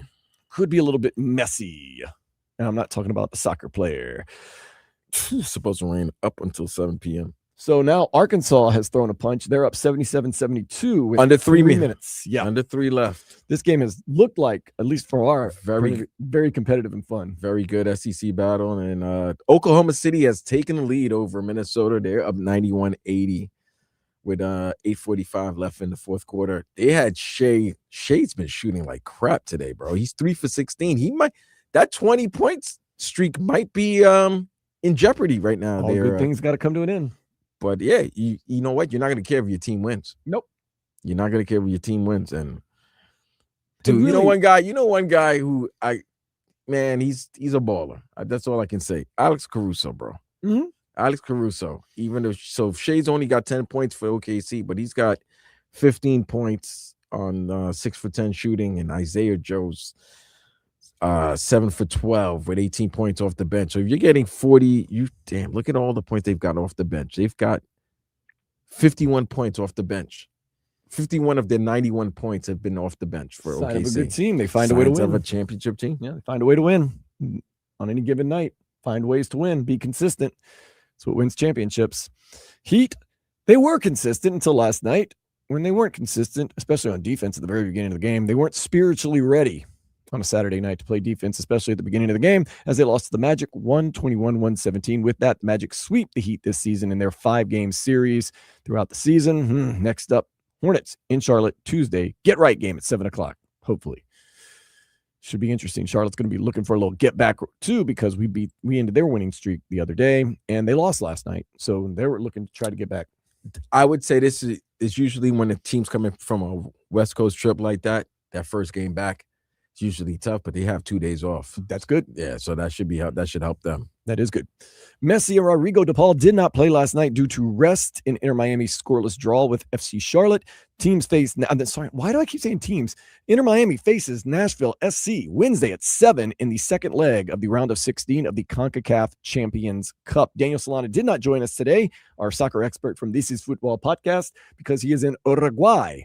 And he says he's got some things going on over there. Man, I hope everything's good out there. I'm sure it is. We'll definitely talk to him probably this upcoming week.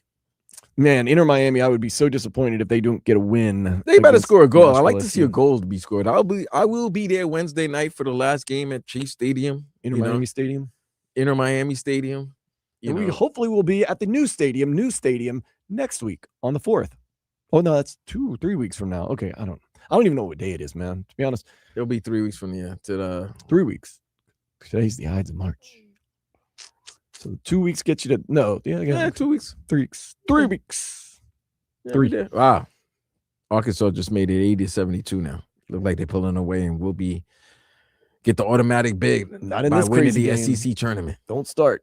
It's too early in this crazy game with 2 minutes left. Oh, guys got a wide open. And he just got rejected. Blocked. Yeah, it's over now. That is a clutch play by Arkansas right there. Guy got a wide open layup under the basket and he got rejected. I think it's Bazile came in there and he got rejected. Swiped it away. He got rejected. We got action night. We got action, Vlad. The Panthers, they face the Seattle Kraken up in the Great Northwest. That's going to be an 8 o'clock game. Sam Reinhart did not travel with the team due to injuries. Quick note. Miami to Seattle, not the longest trip in the NHL. We know that. What's the longest trip in the NHL? Miami to Edmonton. Ah, yes. Further up north. Wise, yeah. A little further up north. Almost as far west, but a lot further up north. So it's got to be the furthest North American trip, right? Oh, I mean, United continental United States trip. Yes.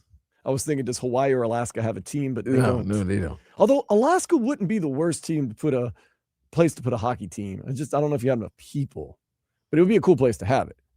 Not enough people on the distance. Oh man, it's great. Put it in Juneau. You really? So we're flying to Anchorage. Anchorage East. Is that still a thing? Anchorage East. That Carlos Boozer. Trajan Langdon. Sarah Palin. Wow. But Anchorage East was the high school that was known for basketball, and I was actually at a tournament one time. Wasn't she a high school star? Oh, she was? That's what they said. Did she meet Glenn Rice? Wow. Glenn Rice. Mm-hmm. Let's see. I feel as though we need to give one Miami Hurricanes baseball update at some point because they did play today. The Hurricanes? There's a Miami Hurricanes baseball team. Yeah. You think they played in this weather? Well, they're at North Carolina. And they lost 20-10 to Duke in 7 innings. They got run ruled. Oh, wow. They got mercy ruled? Yeah, so they won 9-0 last night. They got 20-10. I guess Duke had some runs to score. They dropped Save 20 burger on them. 20-10 in 7 innings, too. By the way, it only took them 7 innings to score 20 runs. Man, they got mercy ruled. We'll get FIU Wednesday, March 18th. Creighton's coming to town next weekend. What in the world? Maybe we might actually go to those games, but to be honest with you. We could be 6 o'clock Saturday? Maybe. If the Canes aren't playing. If they're not playing a second round game. That could happen. Creighton. Yeah, we're going to find out 6 o'clock tonight. That is the NCAA tournament selection show. Yes, sir. For the men. We're going to see where our Miami Hurricanes men's basketball team, led by Jay Lucas, head coach Malik Renew. Okay, Arkansas is pulling away now. They pulled away and this game's over. How'd they get up by 14? And easy. They were shooting, they scored, and the other team missed. Arkansas getting their shots blocked. We'll win the SEC championship game 86-72. They'll get the automatic bid and they are into the tournament. I'm sure some of my family that either lives in Arkansas or has lived in Arkansas are very excited right now. So is that Woo Pig Suey? Woo Pig Suey, Fayetteville, Arkansas, which is actually, we were talking about this, some of the like underground, it's like actually, oh man, you don't want to get in a fight at the end of this game. They're about to, it's kind of a rich area, the northwest of Arkansas, because that's where Walmart's headquarters is located. So a lot of money has been pumped in there due to Walmart. And of course, Fayetteville is in that area. So you got the school and everything like that. So would I want to live there? No. Would I want to live in Arkansas? No. Gotcha. But that's just me. I like Little Rock. I got family in Little Rock. I used to go to Little Rock to party sometimes just to get away, where they don't have my fingerprints. But nonetheless, just saying. Got to get away sometimes. ESPN has given the Dolphins an A for their free agent signing of Malik Willis. We heard from him during the show. Very excited about Malik Willis being in town. USA baseball team, they play the Dominican Republic. That is an 8 o'clock first pitch. Venezuela. First game of the semifinal. Venezuela took down Japan last night, 8-5. Yeah, in the last quarterfinal matchup, Shohei made the final out. It was a great game. Ronald Acuna Jr. started off with a leadoff home run. Then Shohei responded with a leadoff home run for his side in the bottom of the first. And Japan was winning until a couple of 2-run home runs was given up. And great pitching, great job by the bullpen of Venezuela. They shut down that Japanese lineup. Have we heard if Bad Bunny was at the Italy-Puerto Rico game yesterday? Does anybody have boots on the ground that might know that? Nah, I don't know if he was in Houston. It wasn't in Houston. It was here in Miami. No, it was in Houston. No, I thought all the games were here in Miami. No, it was in Houston. It was in Houston? Yes. Well, Bad Bunny didn't go into the Houston. Quarterfinal. Although he probably had those concerts. The U.S. didn't play their quarterfinal game against Canada. Yeah. That was in Houston. There was 2 So it's just the semifinals and the finals. Yes. So 2. And then the Dominican Republic gets to stay here. They pretty much have stayed here the whole time. So they got no excuses. They really have no excuses. I don't want to hear this. Dominican and Venezuela have not left. No excuses. They have not left South Florida no whatsoever. Excuses. So no excuses tonight when the USA for the red, white, and blue comes crashing down on you. But yes, the other 2 quarterfinal games were in Houston, and 2 were here in Miami. Semifinals and finals and championship will be here in Lone Depot Park. These colors don't run. Can't wait. It's gonna be great. It's gonna be an exciting atmosphere. It is gonna be Sunday electric. night. I can feel it radiating from Lone Depot Park already. Like it's Calle Ocho Day. Yeah, it's USA. It's DR. They're gonna have a good time. These guys all know each other because they play each other in the league all the time. Yeah, It's going to be wild.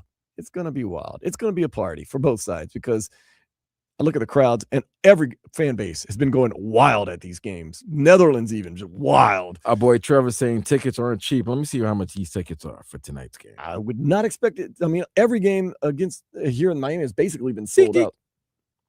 We are Siggy. Probably about $100.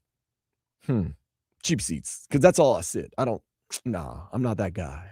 I don't like good seats. You give me good seats, I go outside and sell them and buy cheap seats. $210, baby. $210 for cheap seats? For the cheap seats, $210. Vastly underestimated the value of those tickets. Yes, $210 is for the cheapest ticket right now. I give you $110.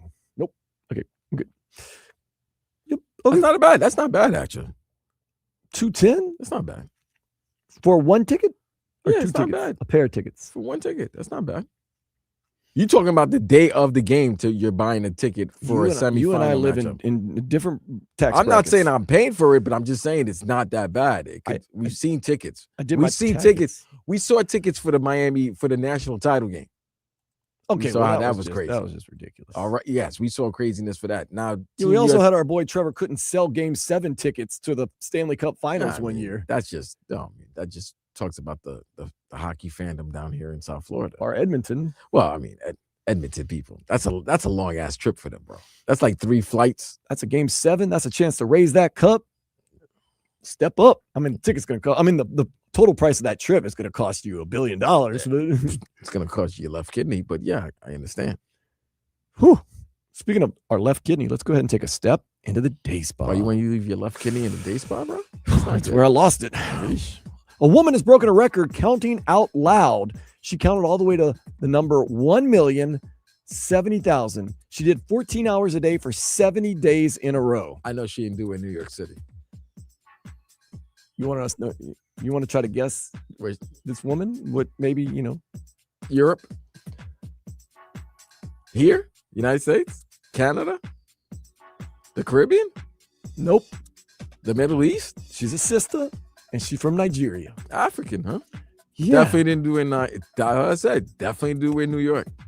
Because somebody would have told her to shut the hell up. So she put a headset on every day and it was like a live stream, and she just started counting. Oh, it's just you just blocked away from any distractions. Huh? 14 hours. Well, she had to have evidence that she did it too. You can't just count it to yourself and oh yeah, I did it all. So for 14 hours a day, 70 days in a row, counting to 1,070,000. Might have been a scam. What are you doing? What are you doing? Literally, what else do you have to do? Clearly nothing. Oh, I'm getting news from our friend Christina that it might be rained out at the Miami Open right now. Didn't miss much. No, well, it is inclement weather. It's nasty out here. It's supposed to be raining until 7 p.m. out here. Oh, only till 7? Yes. Razorbacks have won. For all you Arkansas Razorback fans, they are the SEC men's tournament champion. Cool stuff right there. John Calipari got his team always playing their best at the end of the season. So we'll see what they do in the tournament. We'll see what our Miami Hurricanes, maybe they'll make them in the tournament. We shall see. We still got to talk more about this World Baseball Classic. $210 is the cheapest ticket to get in tonight as the United States take on the Dominican Republic. Let's get into it next here on 104.3 FM WQAM.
It's another high-stakes World Baseball Classic showdown. Watch our Marlins own Jacob Marcy and Vinny Pasquantino bring the espresso energy.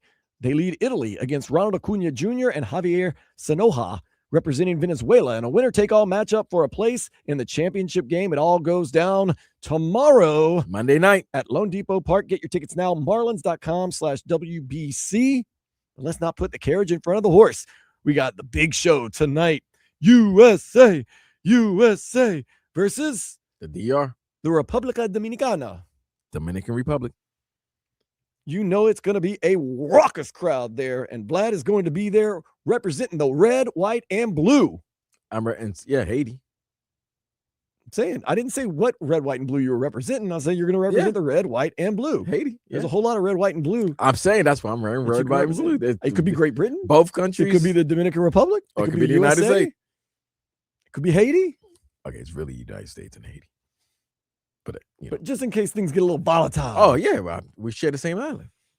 There you go. We're neighbors. Yeah, we might, we're neighbors. Man, it's going to be fun tonight, man. It is an all-star lineup. Paul Skeens, my dude, Aaron is pitching. Judge, Bobby Witt Jr. Aaron Judge just looks like America, doesn't he? Sometimes you look at him, you're like, that's America. That's Paul Bunyan to him. That is the United States. What would you call it? Embodied. He just he's the pro. Yeah, he's the mascot. Like if you were to say somebody like, what if the embodiment of the United States, you'd say Aaron Judge, man. Aaron Judge, Bryce Harper. He kind of, I'd say Bryce Harper is the baseball version of Matthew Tkachuk. Yeah, he does that. So I can see that. Paul Skeens, like I said, Bobby Witt Jr. Bobby Witt Jr. is outstanding. Gunnar Henderson. And then you have in the Dominican side, you have Fernando Tatis Jr., you have Juan Soto, you have Vladimir Guerrero Jr. Love all those players. You know, Marlins legend down here, Sandy Alcantara. So, yeah, you have a lot of great guys. I even saw Jose Fernandez jerseys out. People showing love out there for the late great. So it's going to be a lot of electric. It's going to be it's going to be an electric environment out there, man. I can't wait. I'm so excited. Once this show is over, I got 4 hours. I'm gonna relax, probably drink a couple brews, and then head out to the stadium. I'm thinking you're Uber, not alone. not driving. You're probably not alone on getting me in the stadium after a couple of brews and maybe some other things. Yes, Because sir. it is not just a game; it is a celebration and it is a party. Celebration. It is a party. Fiesta. Man, got to pick your outfits wisely. It's gonna be a lot of you've seen some of the best, like the best in not just players. Yes, best players in the world. Oh yeah, not just best players in the world. Oh no, some of the best talent outside of the diamond. It's gonna be out there. Got to pick your outfit. Oh yeah, Astron. Looking for you. Good for you. Now, if you don't go to the baseball game and you're not going to watch the baseball game, you do have the option of the Panthers tonight. That's going to be at 8:00 against the Seattle Kraken. It'll be right here on 104.3 FM WQAM. And man, these World Baseball Classics. Last year, Japan. Last time, not last year. Last time was USA, Japan. Yes. It felt like it was like 2 years ago. I know it felt like it, but it was really 3. Okay, and that was Shohei striking out Mike Trout. And then last night, his teammates. And then Shohei last got night, the last out. Shohei was the last out. Flight out to make the last out. Yeah, it's funny. You made the last out. You got the last out for your team in a winning fashion, and you made the last out for your team in a losing fashion. So congratulations to Venezuela, one of the few South American countries where baseball is king. Yeah. I mean, soccer is cool, but baseball it is king. Is king. Everywhere else in South America, soccer is king. For your SGA fans, he did get 20 points. Record goes. Now let me ask you this: and anybody gonna be upset with him because they made sure that he tried to get the 20 points? Nope, not at all. They're not gonna be upset with him. Okay. No, feeding him the ball and maybe even reviewing a play or calling a timeout or no, that's fine. That's SGA, cool. It's cool. All right, cool. It's cool. It's not doctored. Now Bam scores 83 and does it within the rules of the game. Oh, what did Gordon Hayward say? It was bad for the game. I don't listen to anything Gordon Hayward say. I'm so done with this bad for the game. Tanking is bad for the game. If you want to tank your you-know-what off. You and I have both said this. We're cool with tanking. That's your prerogative. It's America, baby. You can do what you want to do. You do what that's your team. You do whatever you want to do. If you want to alienate your fan base, go right ahead. This is the United States. It somehow, some way will work. It just depends on how long you tank, but it's gonna figure it out. It's gonna work out. Look at Charlotte. Charlotte tanked a lot, and somehow it's working out for them. And I always get this. Well, what about the fans? If you know your team's tanking, don't buy tickets if you don't want to see a tanking team. That's real simple. It's simple economics. I wanted to get on this topic today too because it irked me. Sanctity of the game. I forgot we were at church. You shouldn't be tanking. It's not fair. I'm tanking. So if you know your team's in all-out tank mode, but I understand I'm a season ticket holder. Well, you're ride or die anyway. And then if you don't like it, guess what you can do, Vlad? Sell your tickets and not renew them. Facts. So stop all this. Let teams tank. I see no problem with that. You can alienate you run the risks of everything that goes along with that. Am I totally off base here? No, you're not. I'm not talking about you. You 305-567-0560. If your team wants to tank. You have the right not to go to games. You have the right not to renew season tickets. You have the right to do whatever you want to do, just like they should have the right to do whatever they want to do. But I don't want to go to a game and see a bunch of B players. Well, do you want to go to the game or not? That's the question. I don't know. I believe, I'm not saying tanking's good for the game. I'm saying it should be allowed. It should be something. You should have to force people not to do. So what? We make it illegal to tank. So this teams do it anyway. They just do it in secret instead of outright. Now I understand putting 3 guys out there on the basketball court. I get that. There's certain ethics involved, but come on, man. I almost worked for the Dolphins. We were so close. We got Tua Tagovailoa. Yeah, but didn't you tank for Tua? We lost a couple of draft picks. But you really wanted to tank for Burrow. That's what you really ended up really wanting. Brian Flores. Smart man. Trying to win games. I'm not mad at that at all, actually. Not mad at the end of the day, Flores was right.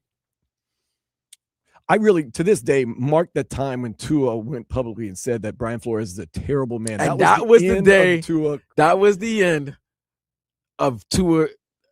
Tua's success. Beginning of the it was the beginning. That was the end of his success. And I remember how people applauded him, and you and I were like, "You can't be saying that about a man in public. Like that's nasty." I just knew that you saying that now. Okay, cool. That was great. You had the comfort of the Levitard studio. You were under. They got you. And you know what? It backfired on them. Ever since then, he went downhill behind the microphone after that too. That his game and his microphone game went whoop right down the toilet like that. That was the end of him. If the Miami Dolphins PR people knew at that time that was the time they should not let Tua in front of a mic. If they had their chance to do it all, to fix that, sell high, they would have fixed it immediately. Because ever since he said that, and then he threw Austin Jackson in, like, oh, it's a bunch of us. Yeah, we were crying. And guess what? Those guys that were under the Brian Flores so-called Heat doghouse, those are the guys that got the money, and those are the guys that pretty much crapped the bed since. Yep.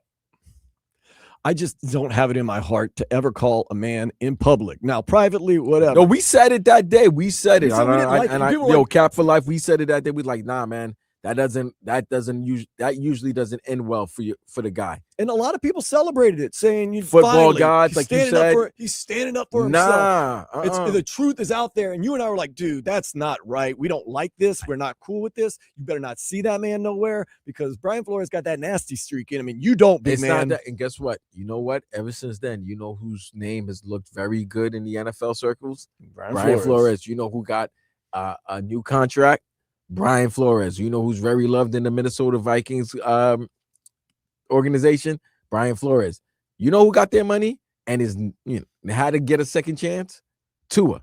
A second chance where your body's all broken up. Everybody knows everything that Brian Flores said. Everybody's agreeing right now.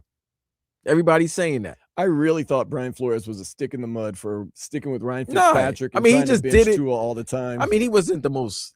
Listen, Brian Flores, he's from Brooklyn. I mean, he's got a lot of BK in him, so I understand. He probably rubbed people the wrong way, but he wasn't lying. One thing we don't do, we ain't gonna lie to you. And he's from Broken that Bill people. Belichick tree that is pretty, They just say things straightforward. right. They just say things very bluntly. Yeah, they're very blunt. They're very blunt. There's no. I don't have a problem with that. And I catch myself a lot of the times, and I do it on this show. Daniel Solano come on and be like, Daniel, how was the game last night? And he'll be like, first of all, I'd like to say, hi guys, how are you doing? I'm like, oh, I'm just getting to the point, man. Nobody needs to hear us exchange pleasantries. Let's get to the point. I got love for you, and I know you got love for me. Let's just get to the point. Yeah, I don't need to tell you good morning. Just No, glad. if I seen you, hey, what's up? I don't need. Yeah, I got you. But that's just us, and that's Brian Flores. His way might have rubbed people the wrong way. He didn't have the cachet or the Super Bowl hardware that Belichick had. He probably has it as his assistant, but he never had it as the head guy. So a lot of people didn't like the Belichick way because you're not Bill Belichick. Wait a second. We had a problem with Vic Fangio. Why? Well, that was because he was too hard on people. But y'all like Nike Fit. That's y'all love the Because he Nike was Fit nice, and the vape and everything. And he was sweet. It was different. And he patted you on the back. Yeah, F that. And Raheem Mostert came out and said, in all pro locker rooms, that doesn't work. Right. But it didn't matter. It didn't matter. You were chic. You were the it team. Kick rocks, Vic Fangio. You were the team that everybody was talking about. It was all about the offense and all of that. Innovative. Yeah. Well, changing the game. Vic Fangio, on his parting words, was like, some of the guys were more involved in getting the clubs than getting on the field. He's such a stick in the mud. I hate him. Super Bowl. Okay. Yeah, Brian Flores. Oh, sorry. He got to the point and he was a little hard on people. He was tough. Pressure makes diamonds. Now, did he have his issues? We all do. And I'm talking about as a coach and maybe as a person. I don't know him personally. But yeah. I just didn't like the fact that he talked about Flores and then Flores had to get guys from his Vikings team that it was like, nah, I don't know what they're talking about over there. We love Coach Flo. Guess who's still there? The look on Brian Guess Flores, who's still with his team? The look on Brian Flores' face when he had to leave like practice. 2 years after the fact. Like I haven't coached you in 2 years and you're still talking about. He had to leave a preseason practice and hold a press conference. What defensive coordinator holds a press conference about another team? He was just like, what? What? He's talking about like he said nobody want to talk about their ex after they've moved on from their ex. No. But and guess what he did? He took the high road and said, but it was just it was two was saying I got my money, like, oh, look at that. And then look at that. Broken hip. Broke our hearts, bro. Concussed latest. Broke our hearts. Concussion latest. Broke Stephen Ross's wallet. Broke our hearts. Broke a lot of your hearts. Broke Chris Greer's career. Broke. Chris Greer did it himself. Mike McDaniel, you got him demoted. Mike McDaniel. Although that in their lies where you had to see that this Dolphins regime, the previous regime, was falling apart. When the guy went up to Stephen Ross, got up on the table and said, no, you got to sign that man. Like, you need to sign him. I told you. I co-sign. When somebody co-signs you, like somebody co-signs a car for you, they trust in you. They believe in you. And then all of a sudden, you gotta make those payments.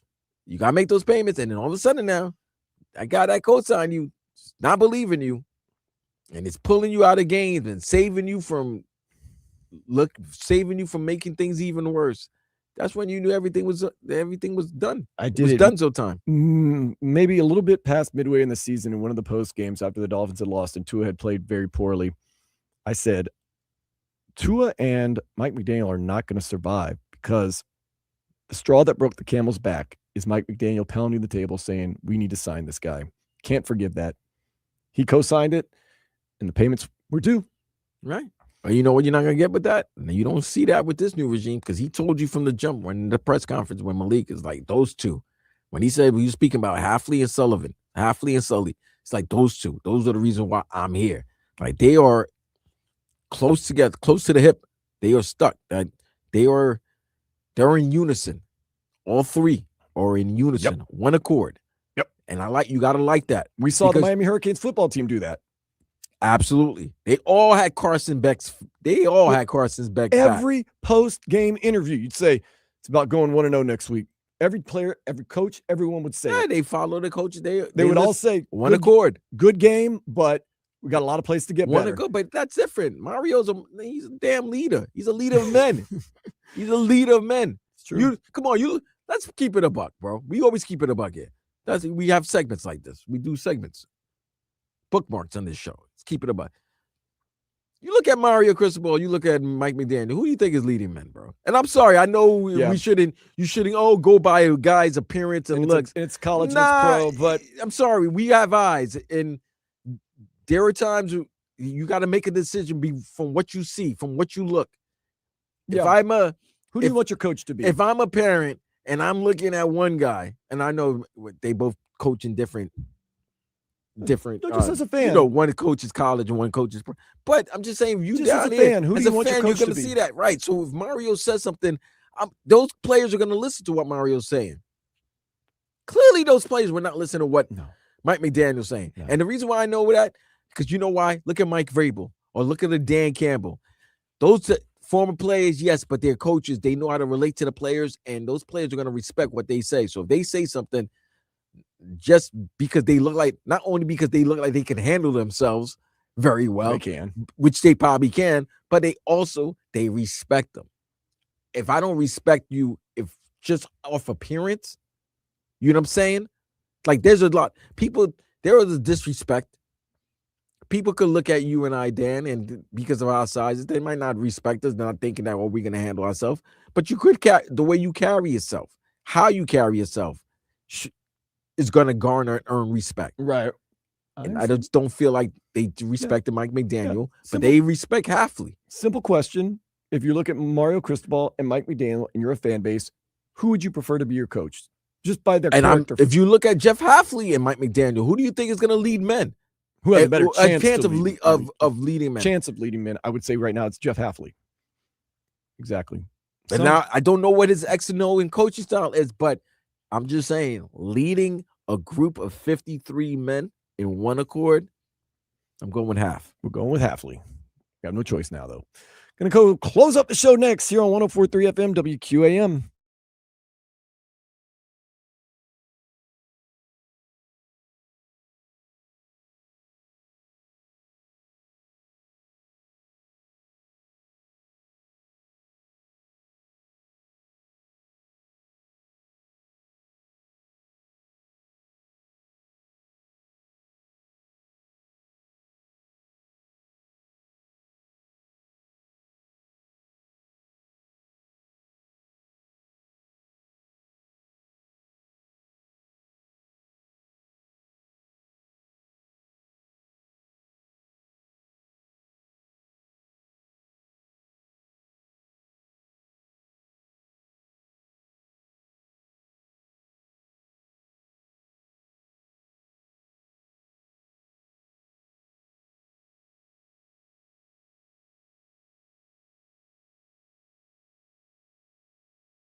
Usually try to end the show on a positive and high note, but right now I feel like not the best person in the world, Vlad. Why not? I'll peel the curtain back a little bit. I've got a lot of new things in my life, but I got a new phone, which means You got a new phone? Yeah. Oh, nice. Good for you. I Finally. lost a lot of contacts. So if you've been texting me and I've kind of been, not you, but you been texting me and I've kind of been giving nonchalant answers, text, hey, this is such and such, because I probably lost your contacts. So, just text like, yo, this is Bob. So I get a text from a random number. Are you at work? I'll put yup, and then just put my phone away like whatever. Somebody that I don't really know is texting me, or you at work. Did you look for scam? It usually it's scam. Oh, but it said, are you at work? Yup. I just put yup and put it away and, started talking to you. And I got a little fired up about Mike McDaniel and Jeff Hafley just now. So then I walk into the studio with you and you get a call from somebody we love, Jay Fig. And she's like, I'm at the door. I need someone to let me in. And I thought nothing of it. And I was like, oh, cool. Figgy's here with her family in a hallway waiting for Vlad to open the door. Good thing she called Vlad. So, talking to her, hey, how's everything? I come back in my phone. I was like, oh, good. Since you're at work, can you let me in? We're at the doorway. That was Fig that texted me. And I just totally ignored that she was in the hallway by the door for however many minutes that was. Shout out to Jay Fig. But now I got her number. She shout out to Jay Fig, who's here with her beautiful mom. Now I see where Jay Fig gets the beauty from. Mama Fig and Tia Fig. Tia Fig. They are out here. So shout out to the Figueroa ladies. I feel terrible. I made 3 beautiful ladies wait in the hallway behind a locked door. Oh my God. Terrible. I know. I feel bad. Look, Figgy, I apologize. I'll make it up to you. We'll go see A-Track at Zay when he comes next 2 weeks, something like that. You can come too, Vlad. Okay. Figgy is my running buddy sometimes, man. I love hanging out with Fig because she likes dark beer just like me, and she can run and gun and party with the best of them, man. I ain't gonna lie. That's not me just being nice. That's me being honest. So yeah, we'll do that. Funny. We've all hung out before. Yeah. We went to the Tank one time. You and I and Lupe and Fig and Anna, Fig's cousin. Yeah. Good times. Good times, man. But yeah, okay, so I'm going to try to make amends and feel good. I mean, USA tonight. It's USA all the way for me. I don't know about you. You might have other reasons to cheer for other teams. I'm USA all the way. I have no other reason to cheer for another team. I'm just having fun, bro. It is going to be a fun game no matter what. I mean, even if it run rules, either way, it's going to be a fun game leading up to it at the beginning, man. It is going to be wild. Just text Nathan to be on the lookout for you. He's going to be there till midnight tonight. With the game. Well, the game starts at 8, so maybe not midnight, but yeah. And Calle Ocho and Ides of March, and the weather is definitely not participating, but that's okay. It's 6 o'clock. We're going to find out where the Miami Hurricanes are going to be seated in the NCAA tournament. That is absolutely exciting and fun to see what Jay Lucas has done in year 1, and who knows, might continue to make some noise. This season is not over yet. Very excited to find out where that goes. And other than that, man, it might be one of those days, Vlad. I told you I had every plan on getting out of here, going back to the apartment, taking a shower, going over to see Giuseppe, having some more beers. We did it last night, drink beers and hung out. Today with all this rain, I might have to just crank up some DJ Laz and sit in my living room and just blare music and drink beer. You and your love for Laz. I want a DJ Laz kit. What can I say? Okay. All right. I mean, what else am I going to listen to on Calle Ocho Day? Calle Ocho Day, man. We're listening to adult contemporary? Come on, man. Michael Bolton. Don't want some crisscross. Michael Bolton. My man said about adult contemporary. Hot AC. Time, love, and tenderness. Time, loving. That's my favorite Michael Bolton song. Dude, adult candy. I love when they came up with that term. I'm like, oh, that's just basically just a nice word of saying boring music. Very boring, mild. Boring mild. elevator music. Mild. And I love me some Michael Bolton. I ain't hating on Michael Bolton. I'm not hating, but I hated him when I was a kid. But I'm just saying, when you're a kid, you hate a lot of things. But yeah, Michael, time, love, and tenderness, time, love, and tenderness. He was one of the hottest things going for a while in the adult contemporary world. Adult contemporary. It's adult contemporary, man. Adult contemporary. I'm not listening to adult contemporary today. Maybe not for a long time. I don't know. Maybe. I don't know. But yeah, it's very mild. I don't like mild. If you haven't noticed, Like, if you come and offer me mild wings, get out of here. I need some flavor in my life. When people order medium and mild stuff, I look at them like, gross. Oh, you just want people's mouths to burn. Grow That's some what you chest hair. You want their mouths to burn. I want caliente, picante. You're a terrible human being. Or is they saying for sure? Somebody's mouth is in flames. They don't want them hot, man. I'm just saying in anything. I don't do medium. Story of my life, for better or for worse. And I'm not talking about just food. I'm talking about life. You like large, huh? I'm a 0 to 100 mile an hour person. Me too. There's a couple sayings I could say right now, but I'm not saying them because it's the Lord's Day. But you don't like anything medium, but you like large? You like a supersize? It depends what it is. All right. I respect that. I mean, it's just I don't want to get myself in trouble, especially knowing we only have like 2 or 3 minutes more. And I'm trying to have some good karma for everything in my life, but especially the USA tonight, man. I need this USA win. I need this Panthers win. No Sam Reinhart in the mix. I need the Miami Hurricanes to get a good seed so they can go deep into this tournament, so we can have some more time to talk about the Canes and celebrate Jay Lucas and the guys. His dad's been at all the games. It's John Lucas, right? Yes, the third. No, the second. Okay. It's been fun to see the family out there. The players are playing for each other. Yeah. That's what I'm talking about. I already got some bad juju for locking Fig and her family out of the building and treating her like a commoner on my phone. But now I got her number locked in, so we're good now. Yeah. All right. You feel good? You happy, man? No. You satisfied with your weekend? No, not yet. And with the USA win, let's do this. I don't want to put any more due pressure on the USA baseball team tonight, but my weekend will be made or broke with the outcome of this USA baseball game tonight. Come on, man. Relax. Come on, man. You can't be putting a whole game on your whole weekend. By the way, considering your weekend is going to end but when the game starts at 8, your weekend ends at midnight.